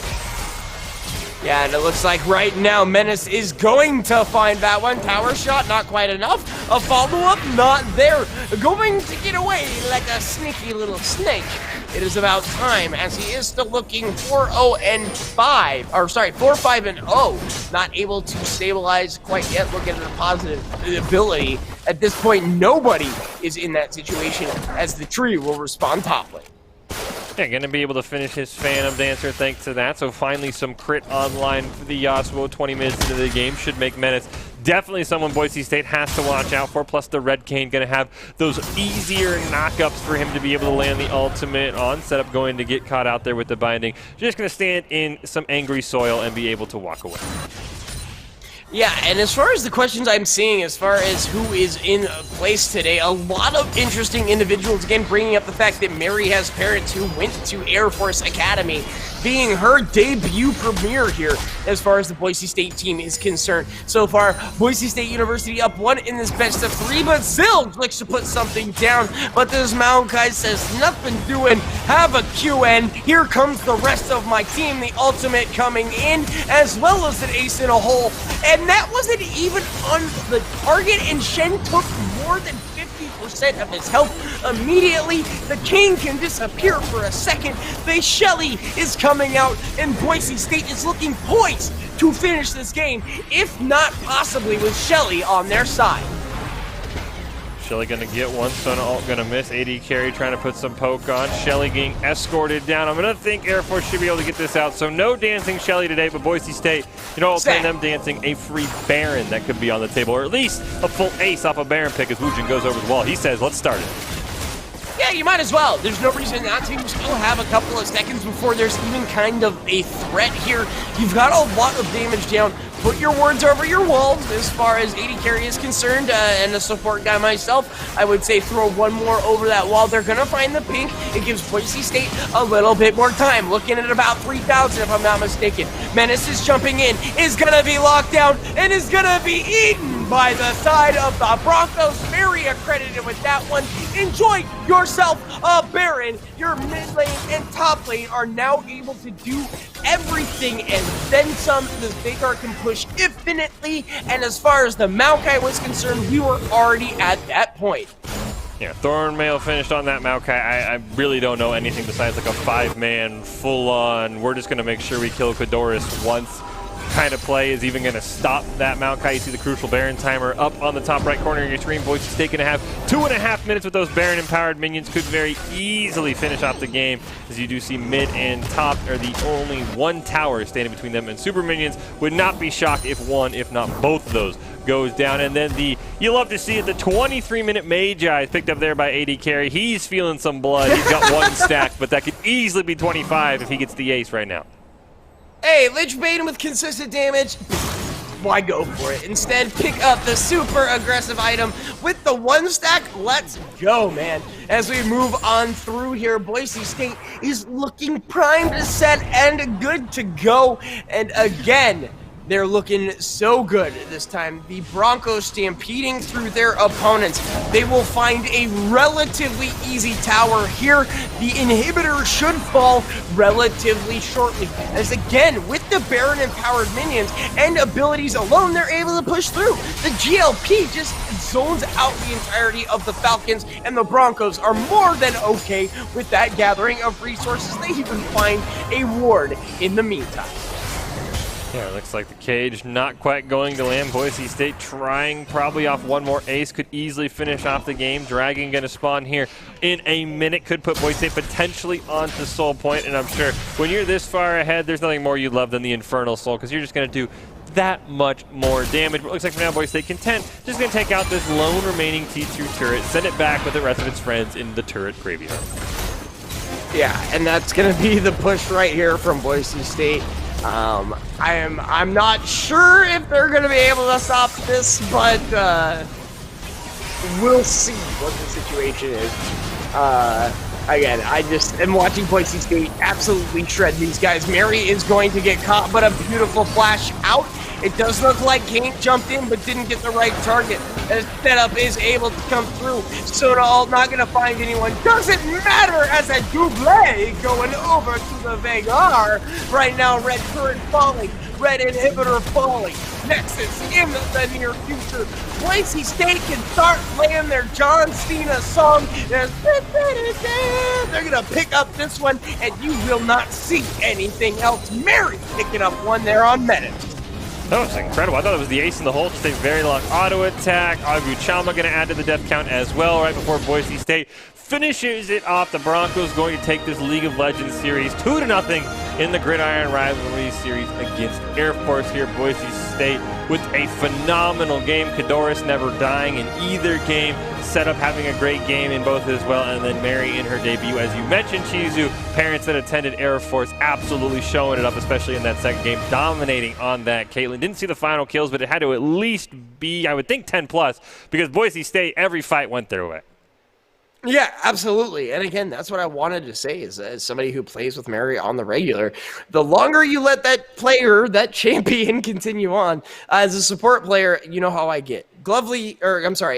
Fish, you know how I get. I get really sad. I get really upset. And she's just, listen, we got this. And that's what we saw game after game after game. Also, the support situation didn't necessarily help, but the Bobo Queen definitely opened up the backpack and said, everybody jump on in.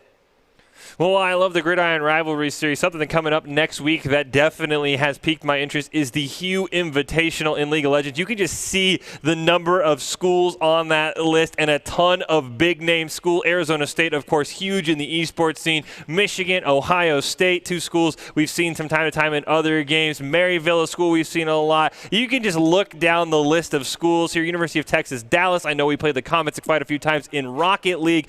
This is something that I could not be more excited for, Chizu.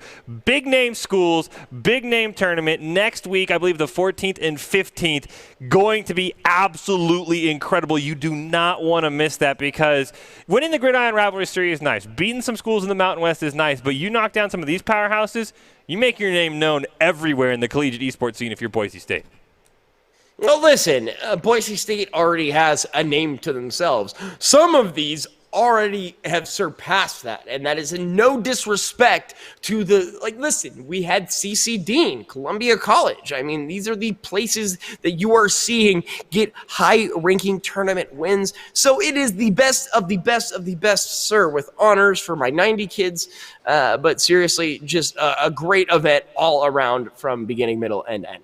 Yeah, I cannot be more excited to see how Boise State fares in this. I know we had a tournament earlier in the year. Didn't start the way the Broncos wanted to, but it definitely ended on a high note. And this is a Broncos team that is definitely finding their groove. So, yeah, as you mentioned, as Boise State, we have a name for ourselves here out in the Mountain West as one of the premier esports programs in this division. But you check out those names, you don't see any of their Mountain West schools, but you see Pac-12 schools, you see Big Ten schools, you see schools that absolutely, you see schools that, as you mentioned, routinely win big tournaments, routinely bring in big name recruits. So this is where you make a name for yourself in the Hugh Invitational. It's going to be next week. You're going to want to make sure you check it out on this channel. Drop a follow so you know when we're going live, because this is where, you know, the next champion might be. This is where you're going to say, wow, Boise State, they're incredible. How do they match up against these big schools? Western, I know that was another school. I think that was in UCI that Boise State played off against. So big name schools, going to be big name players. You got to check it out.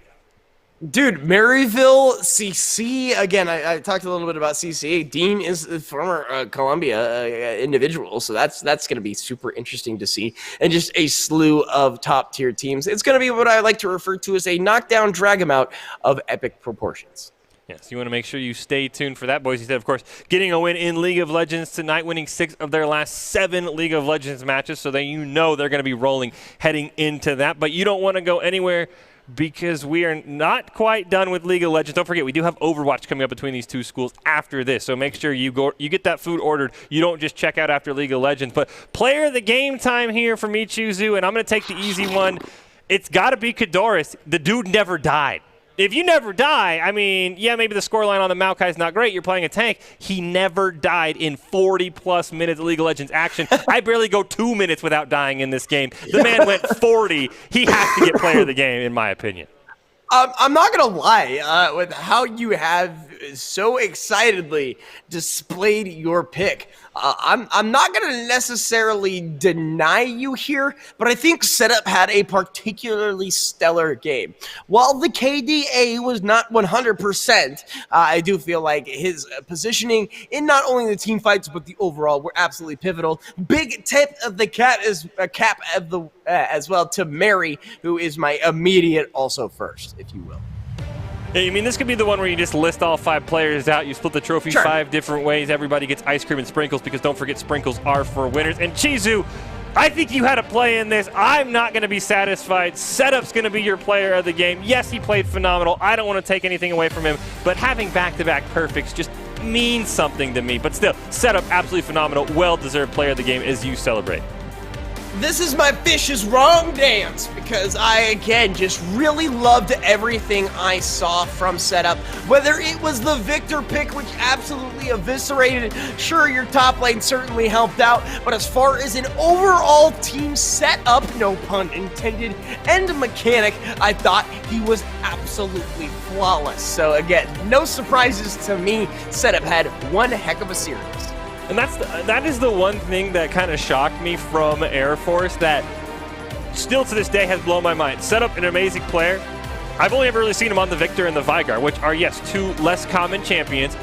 A lot of teams have banned out one, and then they're like, do we ban out the other one? No, he's not going to play it. It's fine. So I don't understand why you banned out the Cassiopeia. Would have loved to see the Victor and the Vigar ban from Air Force put Setup on another champion, which he still might have gotten a player of the game on there. But great congratulations to Setup. He is our Idaho Central Credit Union player of the game. Idaho Central Credit Union, who believes a great player, makes a team more successful, just like they're providing their members with financial success. Setup is your Idaho Central Credit Union player of the game as Boise State 2-0s Air Force in the first part of our Gridiron Rivalry series here tonight. Hey, and you guys may be appreciating these players. Big up the Fish, who obviously was not reading the script there. You got this thing memorized, man. And that's because the ICCU player of the game is massive here. And this time around, Boise State absolutely stakes a claim for themselves over the Broncos. Well-deserved. All of them were likely candidates, but my goodness, what a series. It is not done yet, Fish. No, it's not. For the first time, as I mentioned, a couple of first times here. The first doubleheader on the stream this semester, League of Legends into Overwatch, and then the first time Overwatch has been featured on the stream this semester. So definitely excited to check that out. Chizu, thanks so much to you for bringing us all the action on the fields of justice. You killed it as always. And of course, you've got to wait a little bit longer tonight, as I mentioned. I got to do something else, but then we could do OQ. And hey, like I said, I'll last 2 minutes and then I'll probably die. Probably the reason Kadoris deserved Idaho Central Credit Union player of the game. Not bitter at all. But thank you so much to everyone. Thank you to the players. Thank you to chat. Thank you to production. And of course, thank you to Chizu for making it all sound so awesome. We were going to take a quick break before Overwatch, and we'll leave you with the top 5 plays from our League of Legends games we just saw.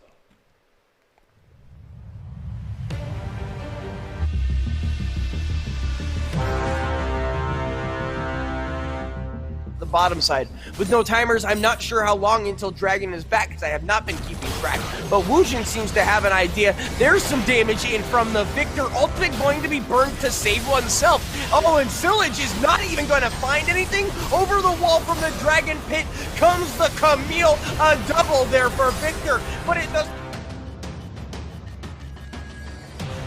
pull him back in, is still somehow alive. In jumps Uncle Horsey as well as Camille. Apollo will find one, but Boise State will stabilize that. Low health bars all around here as it looks like in Camille is going to find the second. Boise State finds a third and a fourth, and that is going to be a free Infernal Soul point.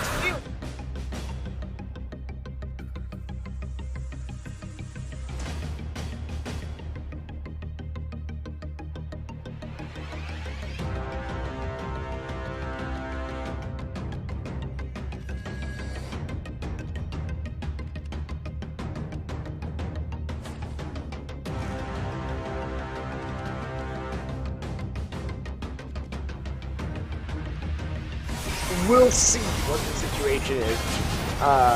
Again, I just am watching Boise State absolutely shred these guys. Mary is going to get caught, but a beautiful flash out. It does look like Kane jumped in, but didn't get the right target. As Setup is able to come through. Soda Alt not going to find anyone. Doesn't matter as a doublet. The stun is a beautiful, as it looks like Menace is not done fighting yet. 1v3, the movement speed is out, but Mary will find one. Give her the trade. Find me a fourth, perhaps, and it looks like Setup is not that one is fine.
Our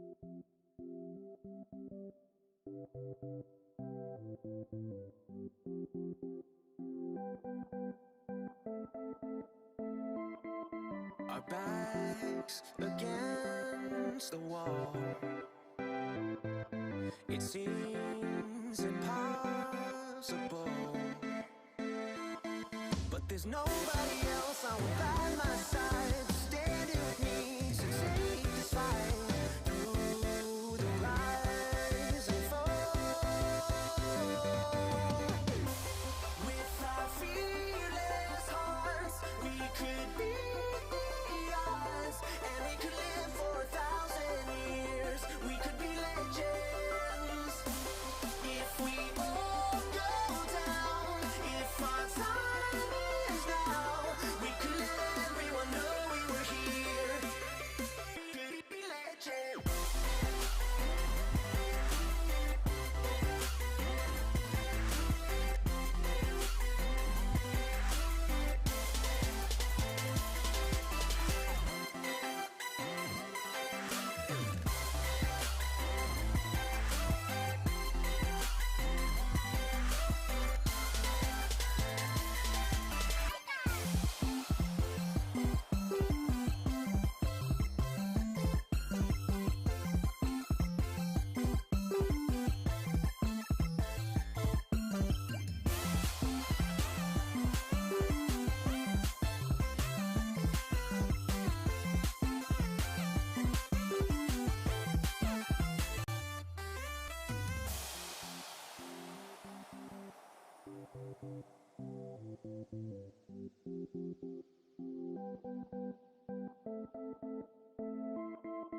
We dream so colorful. Oh, we love so strong. The world is relentless, the city won't sleep. It hardens your soul, brings you to your knees. We can face it all. With our fearless hearts, we could be ours, and we could live for 1,000 years. We could be legends if we all go down.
talked about a doubleheader tonight, so we are not done in the Gridiron Rivalry series.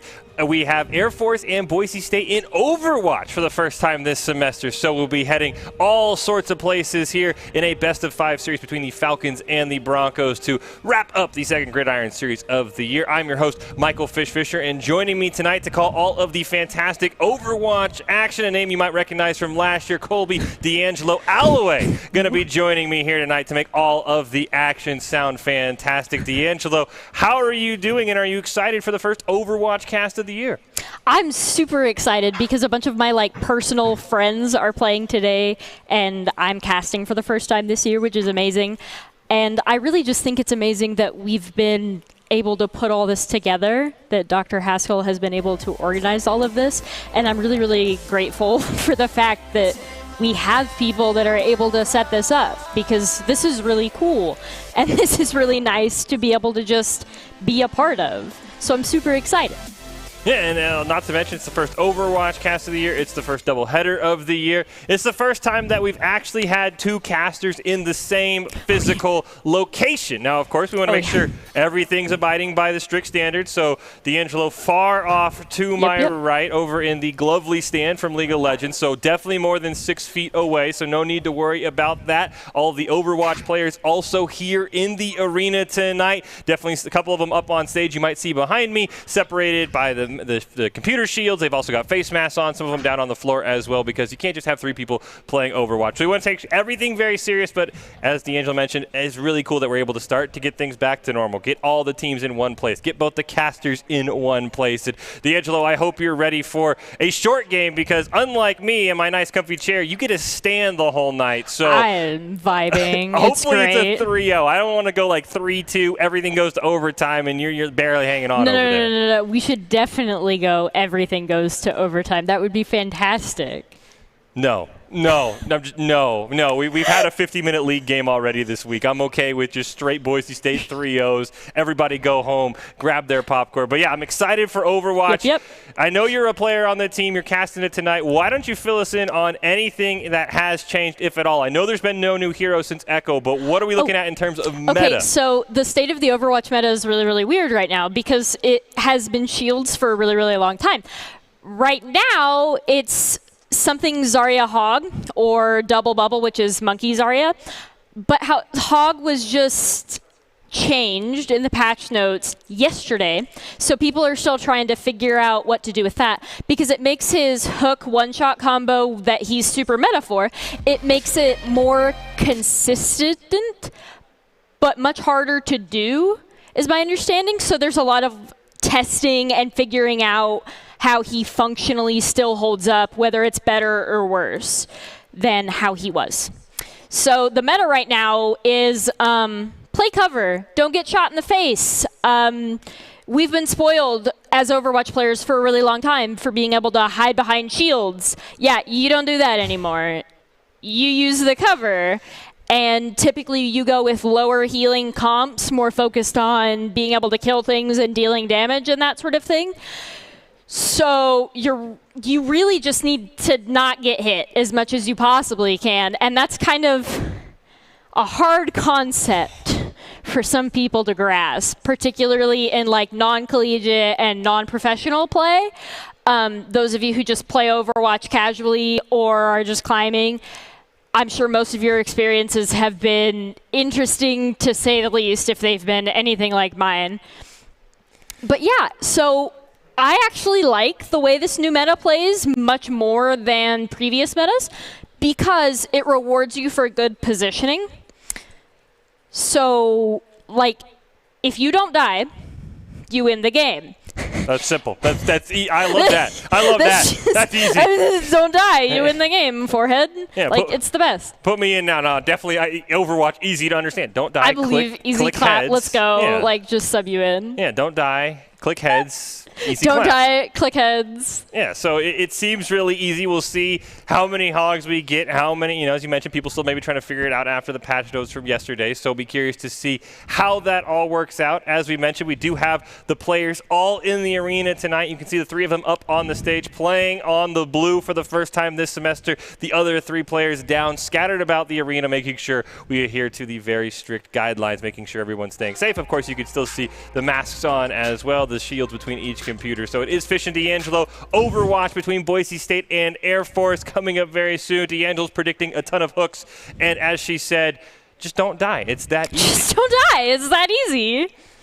Yeah, so we're curious to see, and I'm curious to see, this is the first Overwatch broadcast of the year. How many names are familiar to Bronco fans? How many names are maybe newer? As we just saw in League of Legends, there were some newer names. A couple people making their rookie debut against Air Force, so it's always nice to see the incoming recruits, the new blood for Boise State, because unlike the pros, there's only so much eligibility you have in college. So I'll be curious to see what names we recognize, what names we don't recognize, and who makes a name for themselves here tonight. Spoiler alert for the Icy fans, he's back this year too. Ooh, so a nice little teaser there, but from D'Angelo on at least one member of Boise State that the fans should recognize coming back. I was going to say, I did think I saw Icy walking around there in his jersey, so it should be very exciting to see what's going to be going on here. Like I mentioned, first time we've got Overwatch on, first time we've got D'Angelo here in casting, and the first time we got both casters in the studio. Just a ton of firsts tonight for Boise State, and it's always Gridiron Rivalries. It's, like I said, it's one of my favorite series. I know, of course, it's not predating the football games this year because of everything going on, but I love this series. It just means so much more. And we're just going to hop right into the game here as we get set here on Lijiang Tower.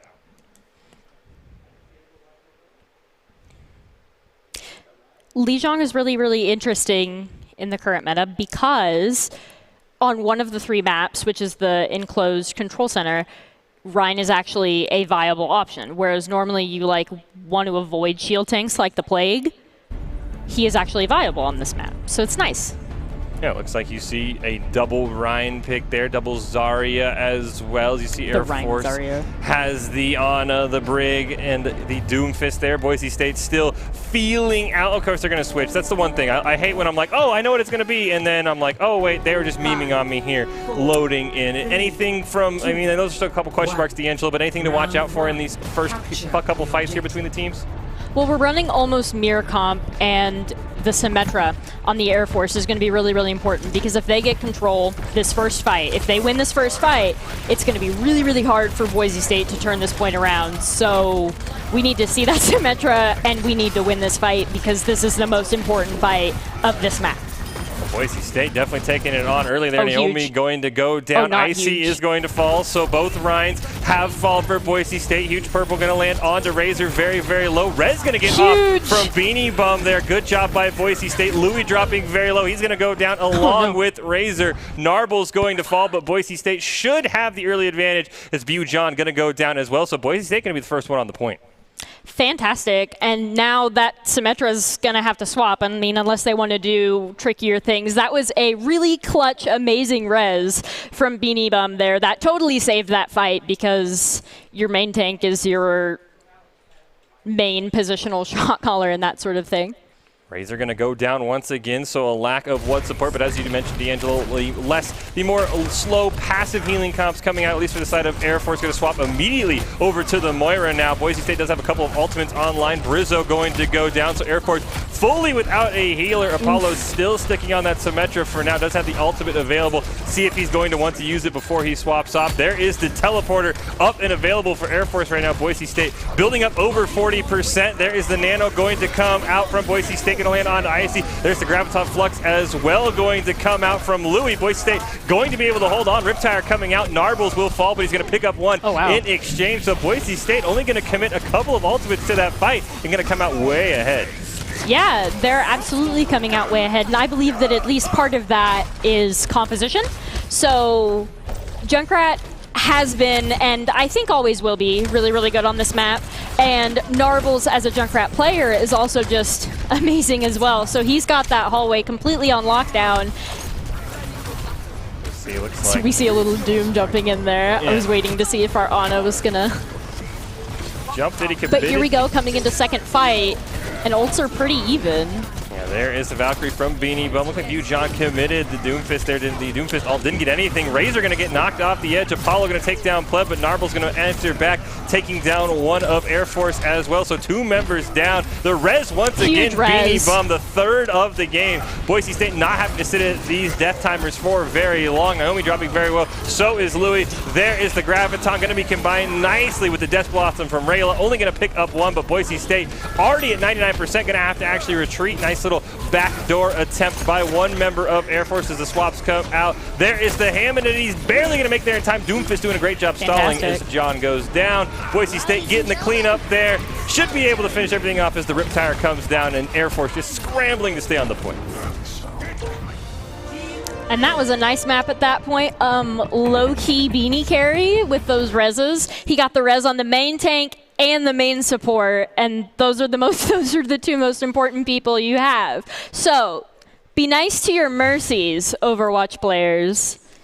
Yeah, Beanie Bum, I mean, like you said, he saved the first fight by resing the Ryan, able to save another fight, getting the res on the Ana, and then once again later, hey, let's just res a DPS. I don't want you to sit at the death screen for very long. Boise State very rarely losing anyone, so Air Force probably got to prioritize that mercy, and then it's a thing that we've seen in Doc's Keys to the game. Don't just sit on a champion just because you have the ultimate. They kind of sat on that Symmetra, they used the ultimate, didn't really do anything, and they're like, okay, I'm going to switch to Ashe. So if it doesn't work, as you mentioned, D'Angelo, just swap off the Symmetra. Don't just stay because you have a nice little check mark. Yeah, if you go first fight Symmetra, she's amazing if you win first fight, and the map is yours, basically, if you win first fight with Symmetra. But if you don't, then you really need to swap off that hero, no matter how close to ultimate you are. We get right on to the next point there. There was a Symmetra once again, but it did not matter. 6 X's across the board for Boise State. And I think, let's see this time if they listen to D'Angelo, because Symmetra worked for one team, didn't work for the other. There it is, Apollo going to go onto the Ashe.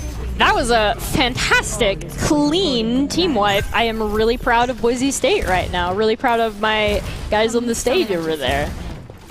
That was really clean, and now it's going to be really, really hard for the Air Force to break through the Symmetra defense on this point. Because she's such a dominant force in defense anyways, but particularly on this set of maps, that just becomes all the more prevalent. I was going to say, with the pharmacy coming out from Air Force, I don't know how Razor got sniped out there by a Junkrat. Maybe Razor had landed on the ground as the Mercy, but you do see View John there in the background trying to put some damage on. Does not have the Mercy, so the healing not going to be there. Now Razor has resurrected, but a couple of swaps from Air Force, but right now, as you mentioned, D'Angelo, they have not even found a way into this point, and there's going to be Symmetra turrets waiting for them. They swapped the Symmetra faster, which was nice, and ultimately playing to their win condition. Narbles, no. He got caught a little bit out of position there, just a little greedy.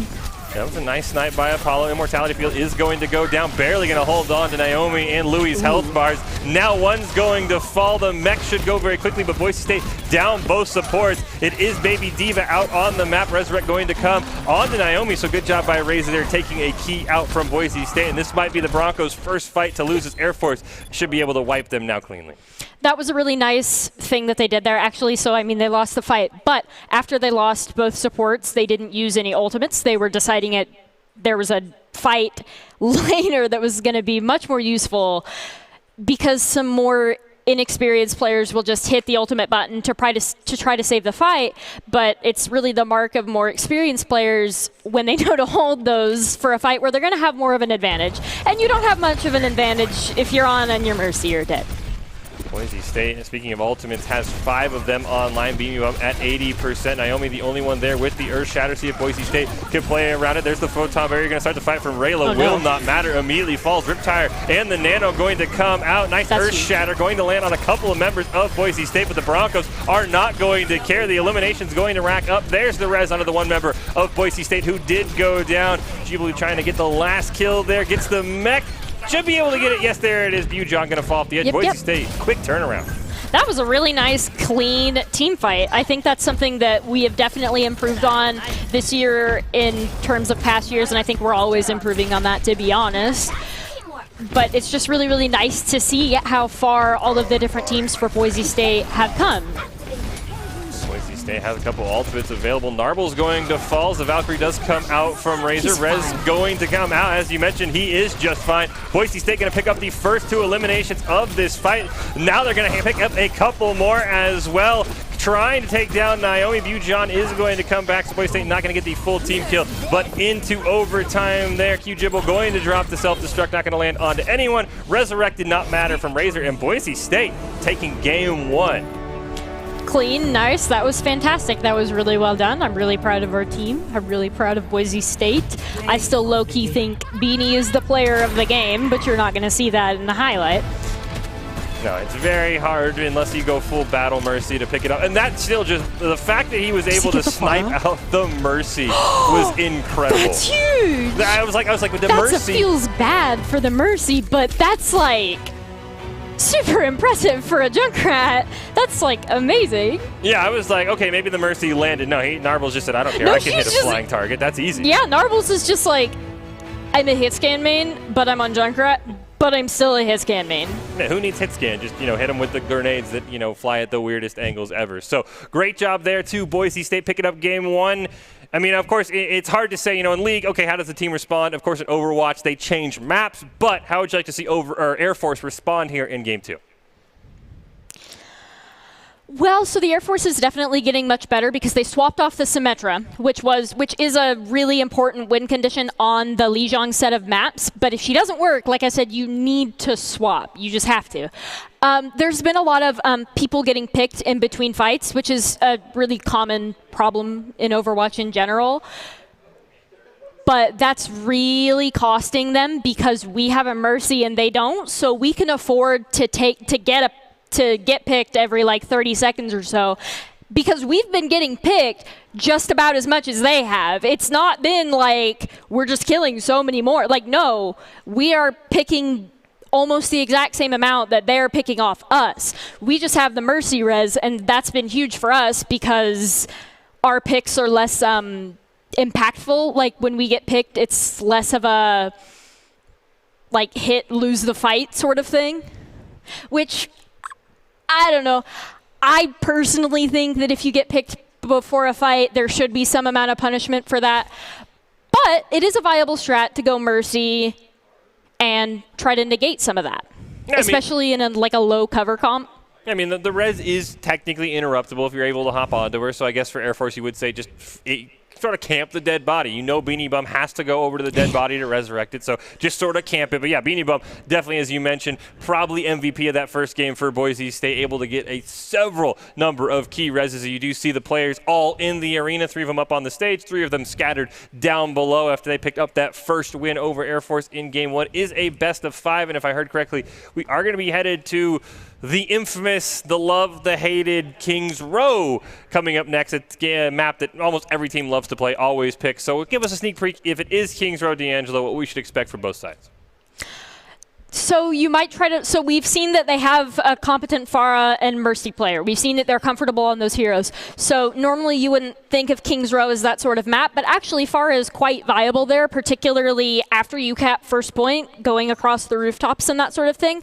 But if you don't, if you come out of spawn and they have a Widowmaker first point, you swap off because as Pharah, that first point, that first choke, you really don't have any place to hide. But after you cap first point, there's all kinds of places to hide. So the advantage actually tips from the snipers to the Pharah. And that's actually why a lot of people like Kings Row, is because it's a balanced map. Like, over the course of the map, things change. And the advantages different heroes have change. But all in all, I will be disappointed if we don't see some Narbles on a hit scan hero because he's really good at them, and Kings Row is a really good map for this sort of thing. So I'm really excited and really hoping that he's going to go with that.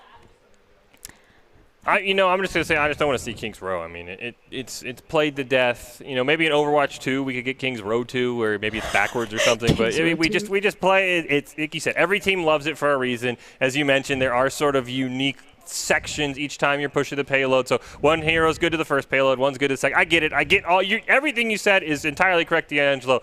I just don't like the map because that's all we see every time. It's like, hey, they it's gonna be Kings Row. Hey, it's gonna be Kings Row. So I'm over it. I'm just over Kings Row. But it's like we have the players' appreciation because it's a balanced map versus the casters like, oh my god, I'm tired of casting this. There's only so many ways you can make a single map interesting. Yeah, basically. I mean, which I guess you can't really complain. Other games, they just play one map over and over again. So I guess I should be happy that we at least bounce around. But Boise State, winners of the first game, Air Force going to pick. There it is. It's Christmas. Yeah, I was going to say, it's wintertime in Kings Road. A little bit That's ahead lovely. Of us. Yeah, I'll take it. I'll take at least All something. right. I'll take at least something. And by the way, just in case anyone's confused, it is not 4 Torb bans. There are no bans, but we like to have some fun here. So, I mean, I don't think we're going to see a Torb, so it could effectively be 4 Torb bans. All right, so coming out, it looks like we have the Narbles on Widowmaker. I'm excited. It looks like we're not going with a fair pick. They seem to have anticipated snipers on our part and that sort of thing, so they have the Genji set up. Their Junkrat, however, is going to be quite vulnerable to the Widowmaker, so they will need to be careful about that. And their Ana's going to have to be careful of the Doomfist coming in and out. And we don't have a Zarya to bubble the Doomfist, so the Doomfist himself is also going to have to be just as careful as that Ana. So it's really just going to be a battle of who has better positioning, who can hit their abilities better, and that sort of thing. So actually, in terms of composition, it seems pretty balanced right now.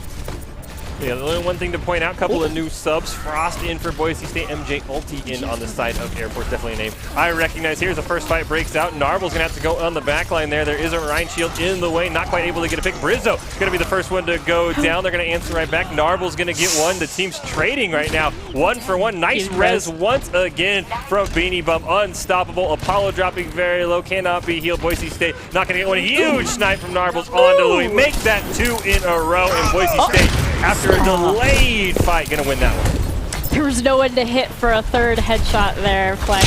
I'm really excited to see Narbles on the Widowmaker. It's a hero he's obviously very comfortable on. And it's a hero that is just fun to watch him on, to be honest. And especially with Beanie's really good bursty pocket, you're going to see his Widowmaker shine. And that makes me happy, because he's a good person that deserves to shine.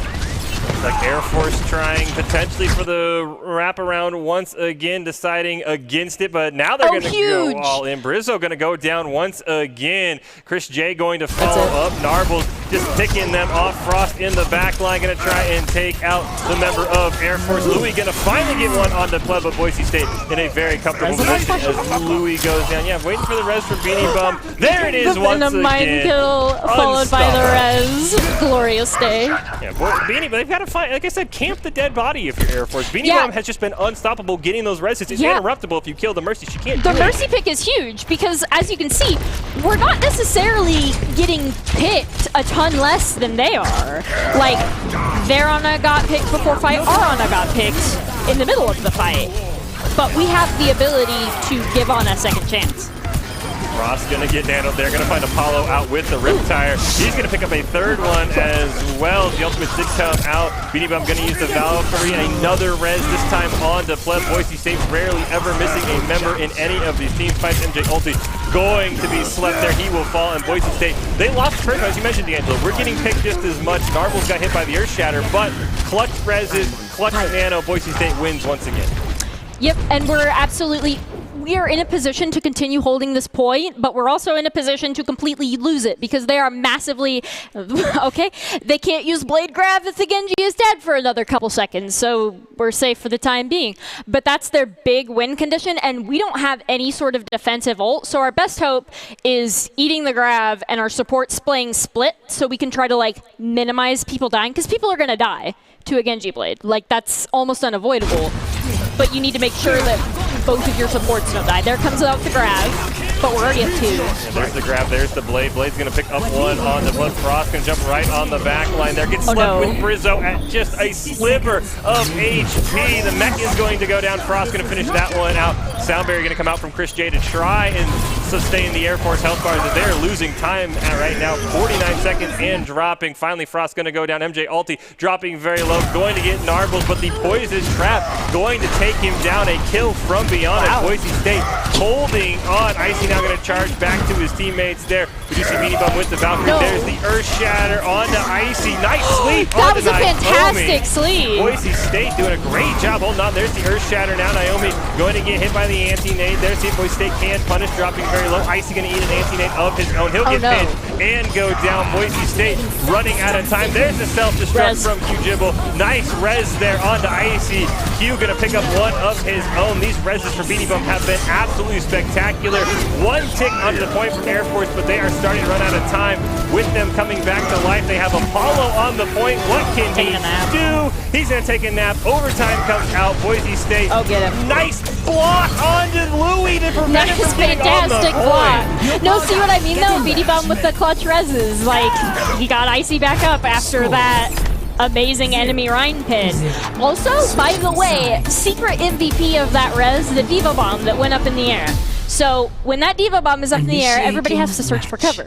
So they can't actively try to kill the Mercy who is rezzing, which is actually why he was able to get that res in the middle of such a close quarters fight. So the secret hero there was actually the Diva, even though it was the Mercy res, but it's a team game. So I think it's amazing when teams are able to play off of each other like that and to kind of like know what their teammates are going for and to try to like enable them and that sort of thing. It looks like we have some pretty significant switches on the side of Air Force. Do you want to talk about that? Yeah, it does look like they're going to bring out the Sigma. I'm surprised they haven't brought out their own Mercy. That's the one thing that kind of surprised me because we've talked about how key it's been for Boise State. Beanie Bum not going to bring out the Mercy, of course, because the respawn's a little bit closer. And Boise State, oh, by the way, only needs 53% basically, we'll call it, to take this one. So I definitely am going to be curious to see if Boise State, because as you mentioned, D'Angelo, the trades have been pretty even. We've made a living on the reses. No res for Boise State. I'm being curious to see if the Broncos suffer a little bit more. So, because I know them well enough to say this, if Beanie's going Lucio, their plan is to bum rush the point. They're going to have Narble snipe onto the point, but their plan is just, since they just need to take 53%, run onto the point, kill as many things as you can, and just sit there. Is their current strat. Narble's going to get a hit marker onto Chris J. We'll see. He's going to go down. That's huge. Good job there by Boise State picking up one. Brizzo going to drop very, very low. Good job by Narble sniping out MJ ulti there. Boise State, as you mentioned, D'Angelo, just rushing towards the point. Another one going to go down. No one alive for Air Force. Chris J had just respawned, so Boise State should be quite easily able to get to that 53%, and they are going to take game 2 quite Bum quickly. rush the point, really clean wipe. Frost totally enabled that fight with the initial kill on the Ana. That was huge. That was an amazing kill because normally you want the Ana to be one of the last people that you kill, and now we're going to see one of Quibble's amazing plays. Yeah, I think this actually... I think this is the one where he protected the res. Yeah, I was going to say. It is exactly that. He's like, I see my Mercy walking in, I'm gonna do it, let's go. And he got play of the game for it, which is amazing. Great job by Boise State. They're going to put themselves here on match point against Air Force. The Broncos up 2-0 right now, and it really, as you mentioned, has been a lot on Beanie Bum. Just res after res after res. I mean, at this point for Air Force, it's just got to be, hey, he's alive again. So, I mean, you've got to find a way onto the Mercy at this point because you're basically trying to kill everyone twice if you're Air Force. Yep. I kill everybody twice in 30-second intervals, and it's just rough. So... Yeah, and I will have to see what the third map is going to be. I know Air Force picking this one. Not quite sure what it's going to be. Any preferences from you, D'Angelo, that Air Force might want to pick to maybe try and counter what Boise State's done so far?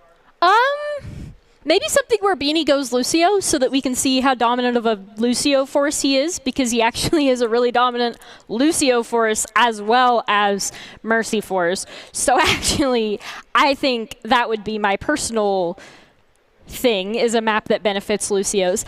I would also like to maybe see the Air Force go on the Mercy, just because I think it would solve a lot of their problems, to be honest. And I think they're just not like thinking about it. Or maybe they don't have a player that's comfortable on Mercy. I don't know. I just think it might be worth a try because... I mean, hey, it can't hurt, right? I mean, yeah. their Mercy's rezzing. That should buy time for your Mercy res. Did hear in my ear it's going to be Dorado for this map, D'Angelo. Fantastic. So does that favor Air Force at all? Anything? That's probably going to be another sniper map, so we're probably going to see Beanie on Mercy. However, they've shown that they have a competent Far Mercy duo, the Air Force, so they're probably going to run that. So actually, that's great for them because Pharah's really dominant on that map as long as she's able to get the drop on the Widowmaker or the Ashe or whatever, probably Narbles decides to go. But it's going to be a huge deal, that Mercy that they have now, and the Pharah and the Widow is going to be super determinant because we're relatively even matched teams, right? We're getting kills, they're getting kills, that sort of thing. The difference is we're being able to res those critical kills, but they can't. And so now that they can, I expect a match where Boise State's going to be challenged quite a lot. And I mean, that's what I like to see, to be honest. I mean, I think that's what everybody likes to see is a close, good game. I mean, I don't know if anyone would complain with a 3-0 Bronco victory. As long as it's a Bronco victory, I don't think anyone's going to complain. 3-0, 3-2, doesn't matter as long as the Broncos win, which they are on match point, so potentially very close. But yeah, I mean, it really has to say, it feels like it begins and ends with how well Air Force gets a pick onto Beanie Bum, either at least enough to stop the res, or at least maybe take down the Mercy. And Boise, as you mentioned, doing a great job queuing that last game with the Diva Bomb to protect it. So yeah, their own Mercy potentially finding a way to get a pick onto that Mercy, maybe with the Pharah to increase the sight lines onto the resing Mercy. Something's got to change for Air Force because, as you mentioned, it's pick for pick. Boise State just reses their pick and keeps going into 65 while the Air Force player has to wait to respawn. Yep. And Boise State has also had some really nice, clean wipes, which a Mercy on the Air Force is not going to help because she can't team res anymore. So that's also nice. Yeah, I mean, and that would be the one thing with the pharmacy that would be interesting to me is because usually the Mercy is pinned on the Pharah. Let's say your tank dies down below. How is the Mercy for Air Force going to drop to the ground, get the res off without just being blasted out of the sky by Narbles? So that would be my one concern is how well can you protect the Mercy when she's up in the air? Hey, your tank's dead, 50 feet in front of you. Can you get there quickly without dying? So that would be my one concern with the pharmacy is, yes, the Pharah's alive, but how are you going to res someone? So Mercy reses in higher elo games, in higher skill level games, which this is. They're both really skilled teams, clearly.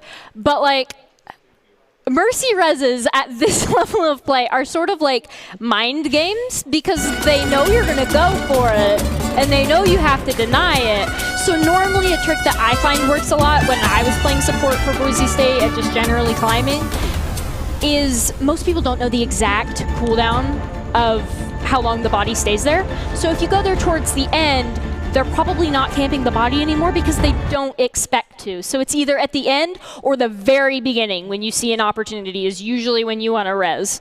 And of course, there are different situations for everything. It looks like we're coming out with a Pharah Mercy on the side of the defensive team and some dive tanks, which actually is really exciting because that's something we haven't seen yet. Yeah, I'll be curious to see how this is going to play out. And, as we talked about here, it's a much different meta than what we remember the last time we played Overwatch last semester. That was just throw shields down. Eventually, someone's going to break a shield, and then you capitalize on the shield cooldown. So definitely it is refreshing to not see any misses. We've seen a SIG here or there, but definitely hasn't felt as oppressive as we've seen in the past. It does look like that's potentially that was a Winston outline there. And then the Echo brought out there for Frost. So the newest hero, something that we haven't seen before, going to come out on the side of Boise State. And Echo actually also can do a lot with a Mercy pocket. I mean, obviously, it's just kind of obvious because she flies around, but really it's much more deep than that, the Echo-Mercy relationship.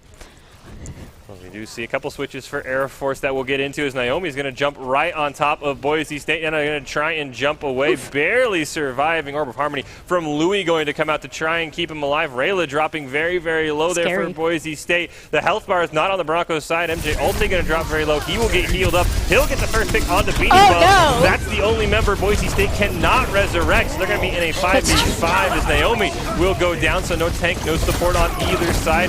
No one else taking significant amounts of damage. Finally, View John going to go down, but Rayla will trade that one off as well as the teams have started to revive their first member. A couple of critical health bars for Boise State and for Air Force right now. That payload just consistently pushing forward. The Falcons doing a great job.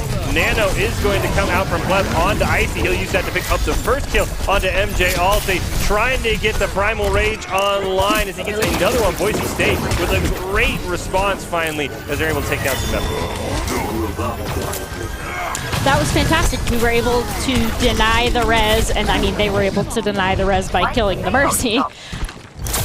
but we were able to deny their res as well, which evened the fight out much more because at that point everything was pick for pick. Move it up. John going to go up in the air with the ultimate meteor strike going to land, not going to get anyone. Rayla has gone down. Frost going to commit his own primal rage use. John will fall. Transcend's going to be used by Louis to keep the rest of the health bar as nice and healthy as the payload has stalled out a bit here. Naomi does have his own primal rage. Here comes the self-destruct from Q. Everyone get behind a wall. Not going to land onto anyone this time. Frost going to fall this time, and it really feels like Air Force has gotten some good target acquisition. We'll see if Beanie Bump can get the res, dropping very low. Doesn't look like Boise State's going to be able to get it in the point. Their payload starting to push That's forward. Zenyatta. That Zenyatta did a really nice job denying the rest. Hey, it's Deadeye, your favorite. Well, you know he's going to get slept before he can use it. The nano from Chris J had actually landed on him, so a huge sleep from Boise State. MJ Ulti going to die with the Deadeye just alive and available. Boise State with a great turnaround. It really felt like Air Force had found it. You can see how close they are to the point. And then Boise State with the full wipe. Naomi got to wait for the rest of the team.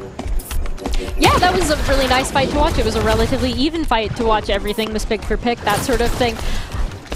I want to see a Deadeye 6K. I just want to see the expression on your face. I honestly didn't think anybody would run McCree in this meta, but clearly they must have a very competent McCree player if he feels comfortable playing this.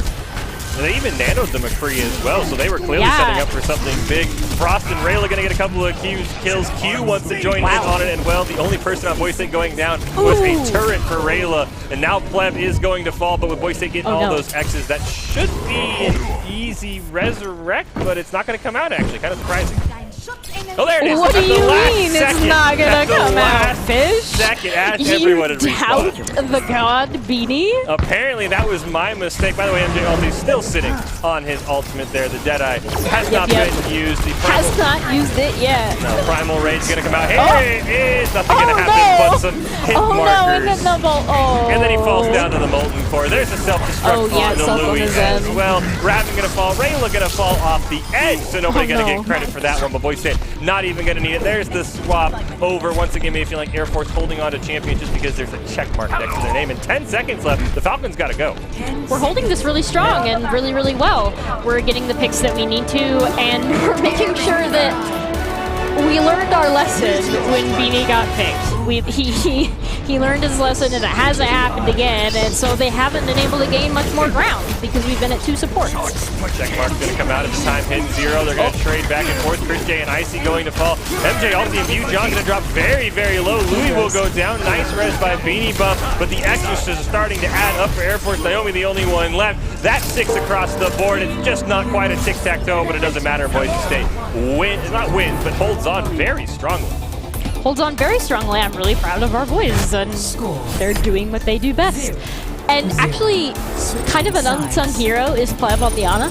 He's doing a really, really good job because he's also very comfortable on hit scan heroes. He came to us initially as a flex with a tendency towards DPS, but he was put on support and was super cool about all of that. And Narbles was the same way. Came as a flex and was just going to play whatever. And so we're really, really grateful to have those sorts of people on our team. And even Frost came to us last year as a tank his highest SR, a support his favorite role, but he played DPS for us because that's what we needed, and he was ready to accept that challenge and learn to play Overwatch in a different way.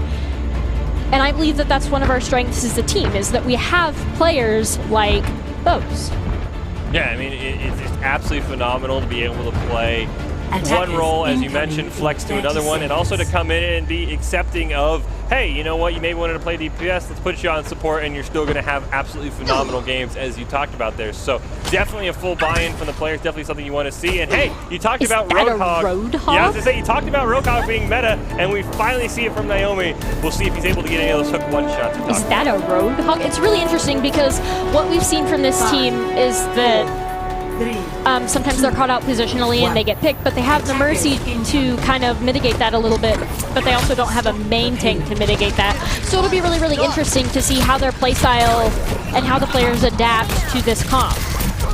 Ooh, Couple of nice picks there, one onto the mech, and then Q immediately going to go down, so Boise State gonna have to wait. Of course, they're just content hiding behind this nice little truck, using it as line of sight from all the projectiles being lobbed at them. Do see Louis, nice hook there by Naomi onto Icy. He's able to get away, sleep onto MJ Alti. He's gonna get hit by the Ante as well. Boise State not able to capitalize, and now Icy gonna go all in, gonna jump in. Nice sleep there by Chris J, but it might not matter. Health bar starting to drop low. Frost gonna pick a kill onto the soldier there. Boise State trying to find another one. Pleb dropping low there for just a minute. Chris J going to go down. Naomi slept, immediately falls over. Louis probably not going to get a res, especially not when he is dead. And Boise State with a near team kill.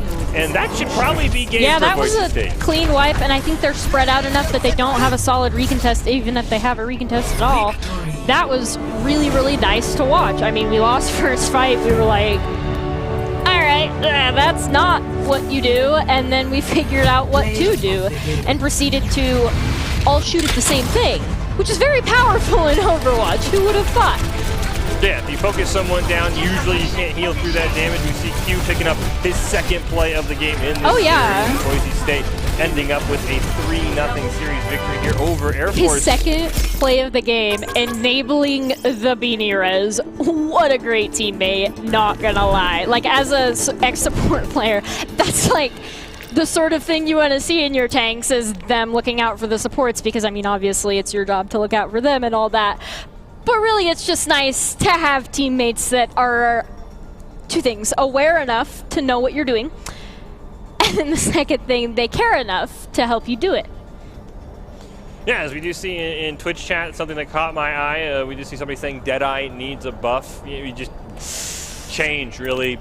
Absolute removal from the game, anything. I mean, I could go on and on. They nanoed a Deadeye and they didn't even get it off. Like, Air Force he got knew, slept. He got slept, and it was great. Who nanos a Deadeye? I feel like that's still not the right play ever, unless you're playing against, you know, people who just all stand there. So it's definitely not the right play in this meta. And to be honest, McCree isn't necessarily super strong in this meta. You think he would be because he's a hit scan, right?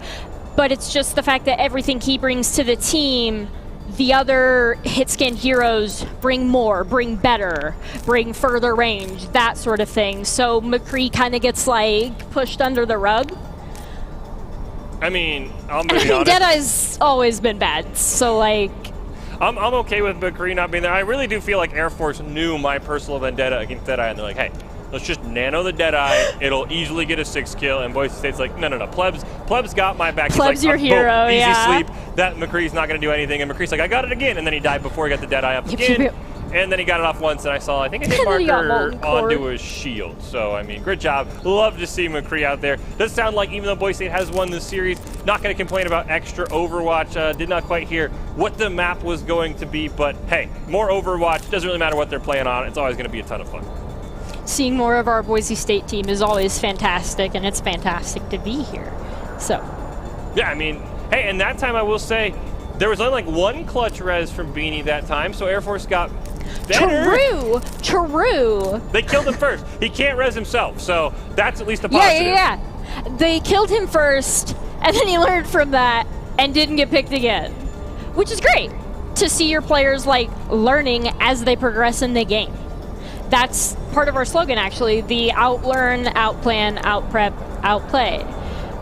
The really important part is the outlearn part. Yeah, I mean, it happens all the time. Sometimes you might drop game one, but you're using that, okay, what are their tendencies? What do I need to go for? Who's maybe sort of the anchor of the team? Boise State doing a great job holding on, even with all the information Air Force has gathered. You can see a handful of the Overwatch players up on that old blue turf, back on their old stomping grounds. Of course, everything a bit more complicated, as you can see, shields between each computer, face masks all the way on as well. The other 3 players scattered out throughout the rest of the arena as we try to get back to what was normal months ago at this point. Yeah, as we mentioned, we also got D'Angelo here casting with me.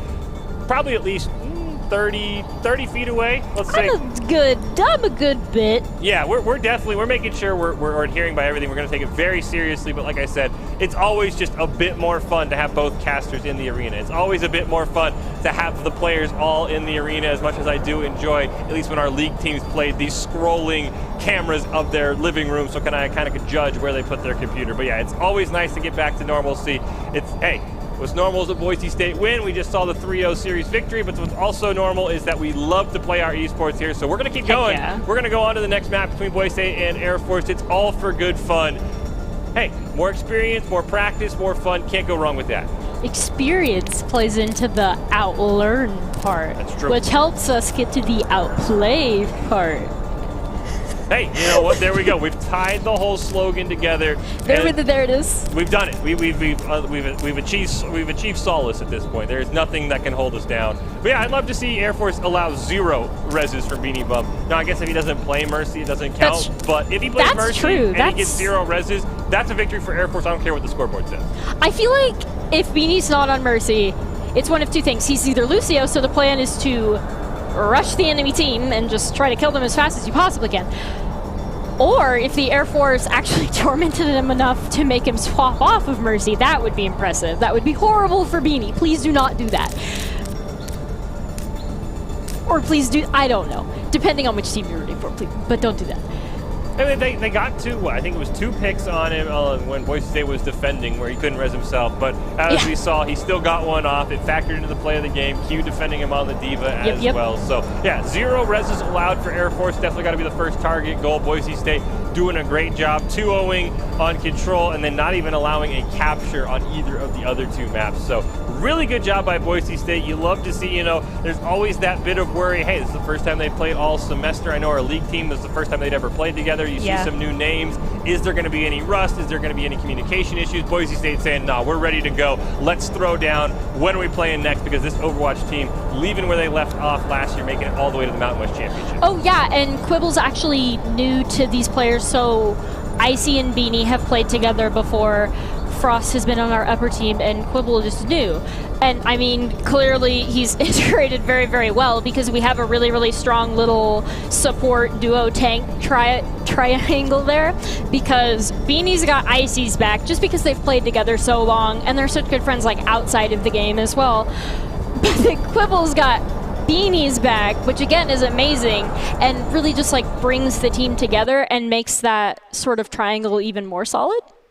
And speaking of Overwatch, we talked about when's the next one. Of course, we're going to have more between Boise State and Air Force, but we talked about it earlier. It's the same for Overwatch. It is the Hugh Invitational, which is definitely something you're going to want to check out next week. You can see Boise State in there. You can also see some very, very good opponents. I see University of Las Vegas in there, if that is UNLV. I know that's a team Boise State would love to match up against. University of Missouri at Columbia, another squad that I know has a very, very talented roster on Overwatch. You can see some other big name schools as well, University of Michigan, Ohio State University. This is going to be something you want to check out if you're a fan of Overwatch, if you're wanting to see how well this Boise State team can match up against some of the greats. We had Chizu talk about it. This Boise State team in the Mountain West, known for their esports, but how well are they going to match up against some of these other big schools like I mentioned. Tons of great schools on here, tons of schools we played before, tons of schools we've scrimmed, some schools we haven't even seen, and it's going to be very curious to me how this goes down. The Hugh Invitational in Overwatch going to be next week. You want to check it out. Drop a follow on the channel so you can see when we go live. But here's some more practice for Boise State. Going to be going to Anubis here against Air Force. Yep. 2CP. 2CP. I'm not personally a very big fan of 2CP maps, as I imagine most of the Overwatch player base is, and actually Nurbles and I have sort of just like a long-running joke to chant 2CP whenever it appears, because it's horrible. And the reason it's horrible is because of snowballing, in essence. So kind of like how Symmetra, if you take first point, Lijiang with Symmetra, you keep the point.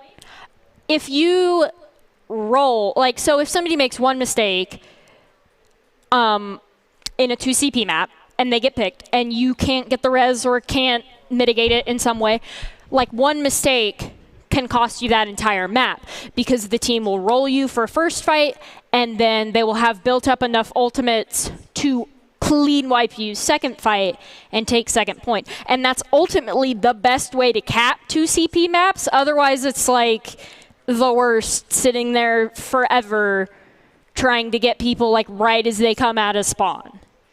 Well, as we do hop in here, looks like all the players going to be the same. Naomi going to be the first one taken down there. They will get a Rayla turret, but at what cost, little one? That's going to cost them at least 4, not quite everything, but Air Force probably got to fall back. Barrier's about to break.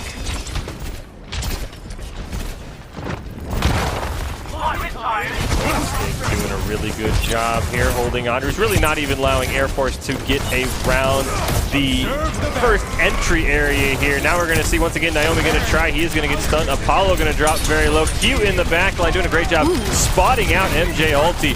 Not even going to stand a chance. Apollo going to fall as well. There is going to be no backdoor cap on the side of the Falcons this time. Q all over that. They are going to get a little bit more forward. There is the nice hook in. Rayla turret is going to go down. Q going to fall into Baby Diva. Is he able to get away? Looks like he actually is able to survive as Naomi and Razor go down. Bravin going to go down as well. Boise State holding on once again. Quinn was very determined not to die, and his team is there for him, and I am here for it. It is fantastic. I'm loving it. Sitting there in the We Baby took Diva. out their Ana, and we took out their Genji with their Ana, but really the big pick was on their Ana, because you take out the main support, it's really likely you're going to win that fight, especially if you take somebody else out with the main support, because +2 is the point at which every team knows to push. Oh, we have some swaps. Have some swaps from Air Force. Unfortunately for them, Naomi is going to have the same result as the last 2 times. He is going to be faced with the Waiting to Resurrect screen. View John, Raven, and Apollo all going to join him there. And Boise State, you talk about how snowbally these maps can be. They definitely stopped that snowball before it probably even was formed. Oh yeah, it's amazing. There's not a snowball to be had, because that's determined first fight. And Boise State really did what they were supposed to do first fight, and they did amazingly, and they're continuing an amazing defense. You have the Nano Coalescence up for Air Force there. It's going to come. Coalescence going to come out. MJ Alti has the blade, but they couldn't get the Nano off. Now the Nano's going to land onto Razor after the Coalescence had all but finished. So that's going to be a couple of wasted ultimates for Air Force. Self-destruct from Quibble going to pick up one onto Apollo as well. Boise State pushing into the spawn, and I don't know if they were saving it for the Nano Blade, if they wanted a Nano Coalescence and they were just late, but that did not work out for Air Force. Yeah, it is actually amazing that they used the Nano on something other than the Blade, because Nano Blade would have been their win condition, because everybody on Boise State is grouped up, and so for the same reason you don't necessarily want to send a dive tank alone into Boise, it would be a really good idea to send the Nano-bladed Genji into Boise, because he's bound to get a couple of picks. Even if he dies himself, the respawn for 2 CP is so long anyways.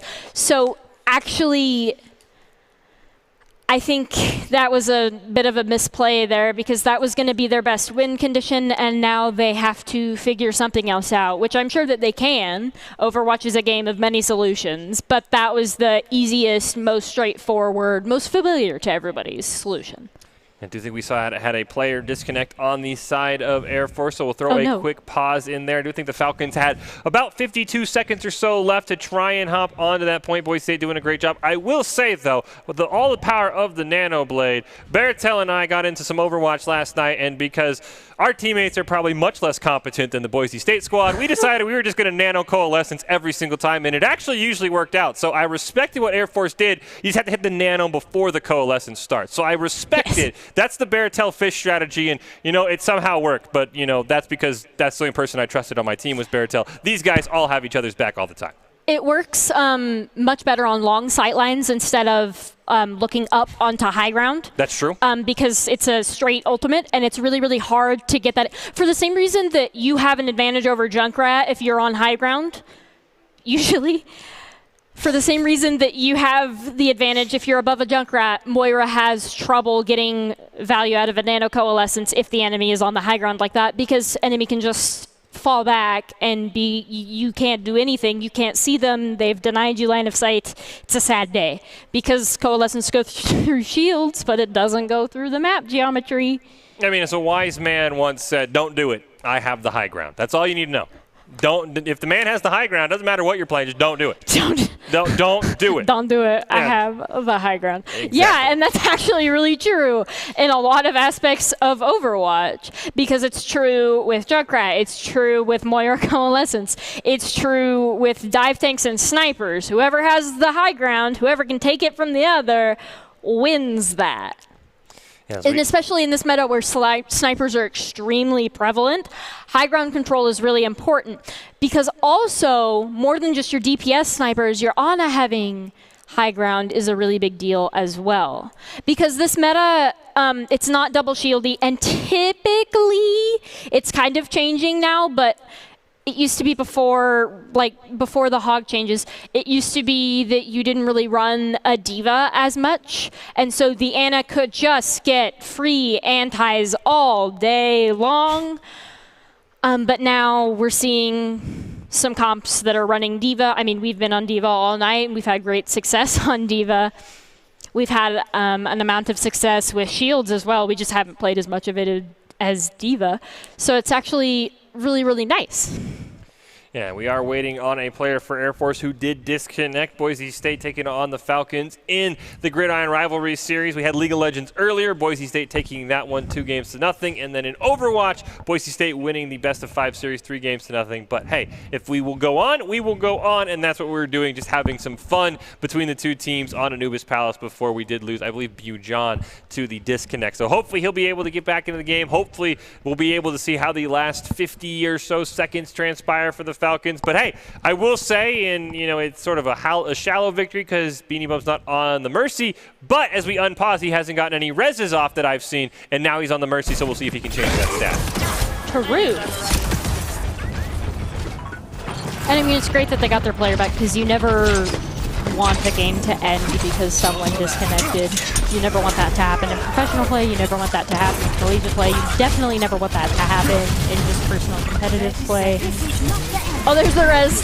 There it is. It took him to the last You cursed 30 seconds to get it. That's got to be a win for the Falcons. Unfortunately for them, they do not have anyone on their team that can resurrect. You can see the name, the health bar starting to fade to black, the name starting to turn gray. Naomi and Bujon going to res here, but Ravin JC going to fall at the last second. So 10 seconds left for a miracle here from Air Force. He's actually going to get revived. MJ Alta is going to fall in the process. There's the Gravitic Flux is going to be canceled out, and Boise State is going to prevent anyone on the point. Broncos, excellent defense once again. That was a great flux by Icy, being able to deny them the opportunity to touch the point. I mean, as is Tank's job when it gets slow to time like that, you want to just throw your body and prevent them from getting there. Match. And it doesn't really matter if you die, because there's only like 3-4 seconds left, so you just need to not let them touch the point. And so he did a really, really good job of what a Tank's calling is there, which is don't let them touch the point. And you can't touch the point if you're locked in a Sigma 9. That is true. Well, Boise State, all they have to do is get a pinky toe on the point uncontested, and they will take Anubis as well. So we'll see how well Air Force can set up the defenses. But, I mean, I'd say it's a tall task, but Boise State just pulled it off. But it's going to be even tougher for Air Force because Boise State definitely has had the slight edge in a lot of these fights in this series. Yep. And Boise State actually did an amazing job on defense. Yes, Beanie got a res, but also one of the reasons he wasn't getting as many is because Boise State was doing such an amazing job playing to this meta's win condition, which is don't get shot. They weren't getting shot, they weren't dying, and it worked out really well for them. And it looks like we're kind of running a comp where we're going to want to just get to the point and take the percent there. Yeah, Boise State knowing they all. And their comp is exactly the opposite. They're going for more of like a brawly sort of thing, except it's a little weird. This might be like their brand of brawl or something. All I see is a McCree, and I just want to keep an eye on to see if that percent ever hits a check mark. Boise State, as you mentioned, jumping right in. Icy going to get MJ ulti there. Narbles has fallen. Rayla and Beanie Bum going to go down. So nice job by Air Force to stop that res. And it looks like the Broncos trying to rush onto that point. Icy going to get one. Quibble going to go down. The Mech and the Baby Diva. Boise State's full-on bum rush the point strat. Probably not going to work. Honestly, it should have. Icy did a really, really good job and almost made that fight work, but it was a little bit of a misplay on our DPS part by getting caught out by the hog, which is one of the main win conditions of this meta. If they have a hog, don't get hooked. But we got a little bit greedy and fell into the trap that sometimes teams do. And now we have a swap onto Widowmaker, which is going to be extraordinarily hard to hook. So that's a nice adaptation. Yeah, the Widowmaker and the Hogs of Boise State going with the double snipers here. Going to just try and say, hey, you can't hook us if the Hog is down. Narvel's putting a ton of damage on, but a lot of it is being healed off. Quibble going to lose the mech, but Boise State's going to answer with 2 quick picks of their own. Quibble and Pleb will go down. Icy going to follow. Boise State, nice res on the Pleb. They do have to watch out. A couple of ultimates available. The Deadeye and the whole Hog. There's the infrared sight going to come out from Narvel's whole Hog. Going to be committed. Pleb going to go down once again. Nice snipe as they just trade right back and forth. Boise State not quite able to make it onto the point now. Narvel's going to go in. Taking the objective. Go ahead. That was amazing. Widowmaker cap point. Yeah, I was listening. That was fantastic. Widowmaker capping the point away from a Hammond. What a role reversal. That was amazing. Boise State, the double sniper pick was an amazing choice because Air Force sold out to their brand of brawl. They really had nothing to contest a Widowmaker or a Hanzo, and some people are going to be like, oh, McCree, you can do it to an extent. And yes, but Widow and Hanzo just do it better. Just as heroes, not as players or anything like that. They just have the advantage as heroes at range. And with that, Boise State wins. Victorious there. Narvel's actually going to tie up Quibble for 2 plays of the game aside. Now, I do think I heard production in my ears said we're going to have one last game between these two before we wrap everything up. So some more Overwatch potentially upcoming. I will say, hey, they limited the reses, though, D'Angelo. There was only one in the last 30 seconds. So that's true. Victory for them. And I did see them saying they won 2 team fights in chat. So, you know, Air Force feeling confident after that one. Even if Boise State had the win, the Falcons definitely improved. Yes, we were also kind of staggering into the fights, which is something that we normally don't do, and hopefully something that we don't do much in the future. Because first fight on Boise State's part was a complete mess, and it like kind of hurts me to say that, but it was.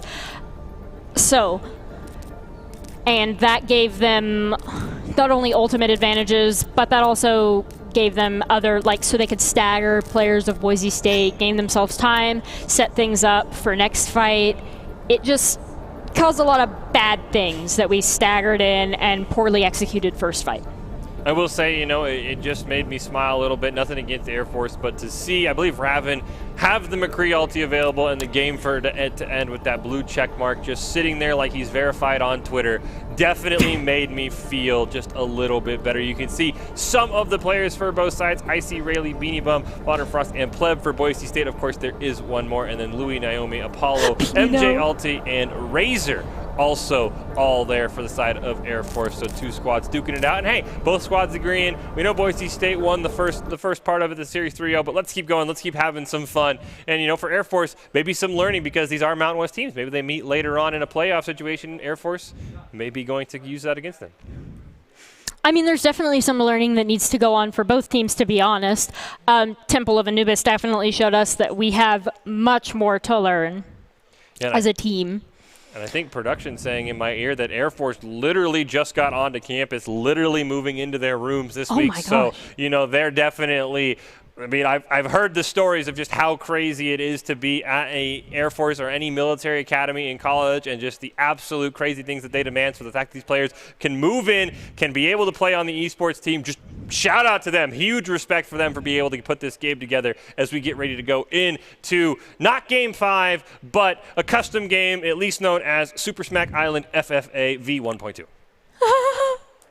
So I'm going to guess this is basically the Overwatch version of Final Destination, no items, but not all Fox. It's a complete meme is what it is. It's a real joy to watch. Yeah, so there you go. The Smash Bros. Percentage is there. You know, everyone just having some fun.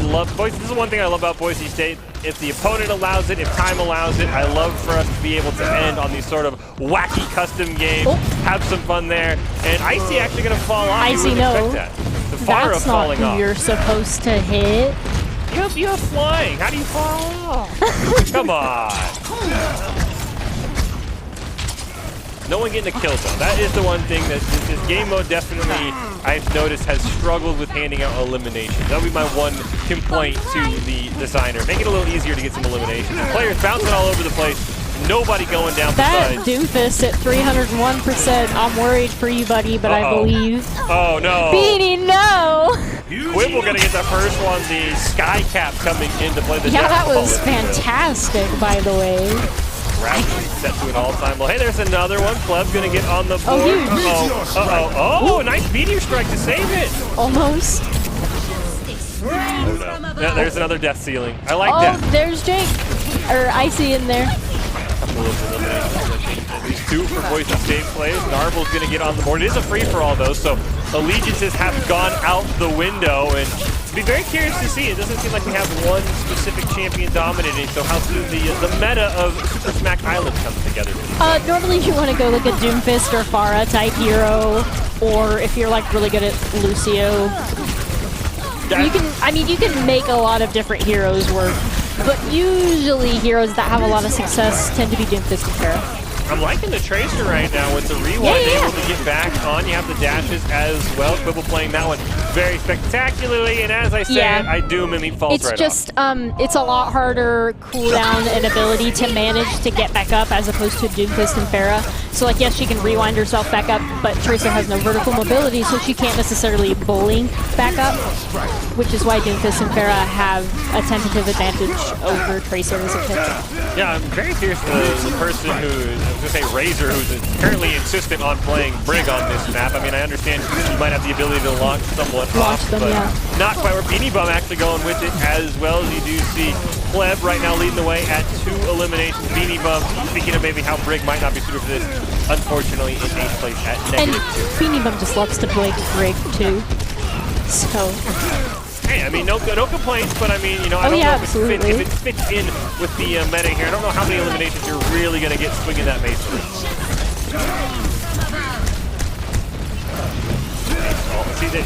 You know what? I think, you know, as much as you love that, yeah, you can't resurrect yourself. You know, maybe it might be time to give the Brig a rest. That might be -3 for him. oh, that was a nice punch. But will he live? Yes, he will. And he got raised in the process. Here's the meteor strike. Yeah, Butron doing a great job. He's in 4th place, just 1 kill behind Pleb. As we have just over a minute and a half left. He's actually going to tie things up here. Beanie Bum switching over to Lucio, going to get a knockoff as well, trying to get back into the game. But Pleb and Butron as he goes down. Self-destruct's -1 as well, so that's going to take him out of the tie for the lead. We have Pleb in the lead right now as Farah. Farah pretty strong, of course, going to be up in the air. Oh, probably. Quibble took it. Oh, Quibble, nice. See the Tracer coming in. I do like the Tracer, maybe punishing the less mobile ones there. Pleb, I think he was about to go down. I don't know if he saved it. He must have saved. He was right on the edge. And now we have some Beanie Bum Lucio. Hey, you know. There's not a lot of walls to ride other than to try to save yourself from dying. Yeah, you can kind of ride around under the map and like accept your inevitable defeat, but at the same time not give anyone the satisfaction. He's actually going to pick up one. Is he going to be able to get back? Yeah, there we go. He's just going to wall ride around. He's got to dodge the Farahs though. Rizzo going to pick up one, but Quibble leading the way right now. 45 seconds left. Pleb's got to find at least 1 more elimination here to tie things up. I mean, or Quibble could just win. I mean, yeah, that's true. He's very high. I think 430%-ish. He gets another one, though. Maybe he just will. Let's go. Pleb's going to pick up one, so I believe Pleb's right behind him. Self-destruct and even Deaths are -1. So if Pleb can get a kill onto Quibble, he can steal this one in the final second. Don't do it, Pleb. Don't do it. Whoa. John gonna get a couple. Pleb's gonna somebody get else one. will do it. Pleb's gonna get up to 5. Oh, he's gonna steal it. The last second snatch. And Quibble's got to find an elimination here in the final 2 seconds. Don't think he's gonna get it. Their character models aren't gonna quite go off the edge fast enough. Oh, Pleb with the come from behind, but Icy gonna claim it all with the play. Oh, Icy, play the game. Because that's what's most important in Overwatch. It doesn't matter if you win or lose. It's the play of the game. Yes.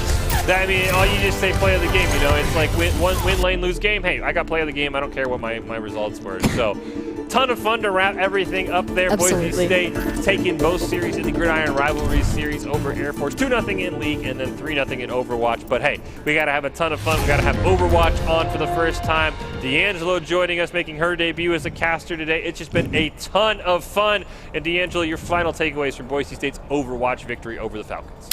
I mean, we did really, really well, but I think Temple of Anubis showed us that there's still things that we need to learn, and I think that's important that teams are shown that they still need to continue learning, because if at any point you ever think you know it all, that's when you're immediately going to start declining. That's when you start losing. You don't advance as a player. You don't advance as anything, really.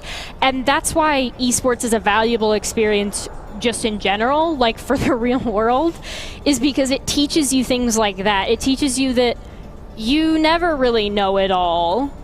And you always, to some extent, you always have to work with other people. It's never just you doing something or that sort of thing. And it also teaches you lose with dignity, win with honor. That's also very valuable. Yes. That's in one of our promotional videos. So when people say esports doesn't have a place among traditional sports, I just firmly disagree, because I believe it teaches all of those positive traits the same way that normal sports do. And it does them in a way that doesn't have limitations on, I mean, really anything, age, gender, like anything. Because we all can hold a mouse the same, we all can do that the same, and I just think that that's really cool and really, really valuable. And I hope that people that don't think it's as valuable, I hope that through what we do here at Boise State, they will start to see that it actually is really good for all of the people involved. Yeah, it's definitely fun to see. The other thing that's fun to see is the Boise State upcoming broadcast schedule. You can see there, check off in a W column, Air Force in the Gridiron Rivalries. But Hugh Fest, we talked about it, Overwatch and League of Legends, definitely something you want to set on your calendar. We got some NBA 2K coming up. We got some more collegiate Overwatch, Rocket League, and Valorant all in NACE to wrap up the month of September and transition us over into October. So there's a ton of things coming up on the broadcast. Drop a follow so you can check out everything in the future. And if you missed anything you want to check out, make sure you subscribe as well so you can view any of our past broadcasts. And oh, by the way, they help fund scholarships, so that's always a nice thing to do as well. Well, thank you so much to everyone who joined us tonight. Thank you to production. Thank you to the Overwatch and League teams that were able to be in the studio today. Thank you to Chizu and D'Angelo for joining me for the League of Legends and Overwatch cast we had tonight. It's been a ton of fun. We want to leave everyone with just, like I said, a big thank you. Big wave from everyone as well. I'll give it a goodbye. I'm sure we'll have some top 5 plays from Overwatch you can check out on the social media. But thank you everyone for joining us, and have a good night.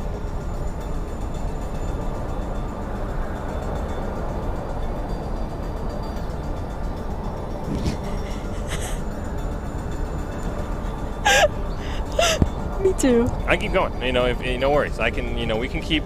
Thank you. You know, We're just vibing. Yeah, we're just chilling. Yeah, watch for the top 5 plays on social media. We had the League of Legends, Overwatch. There's going to be a ton of top plays. I know such a credit union player of the game as well. Check it all out on Esports Boise State on Twitter. You'll get all of the good stuff there. Just make sure, like I said, have a good night, enjoy it, and put that follow down, because there's a ton of great stuff coming up. You want to see how Boise State compares in some of these games? Hugh Fest next week, going to be huge, 18th and 19th. Make sure you're here for that one. And like I said before, have a good night, everybody. Yep. Other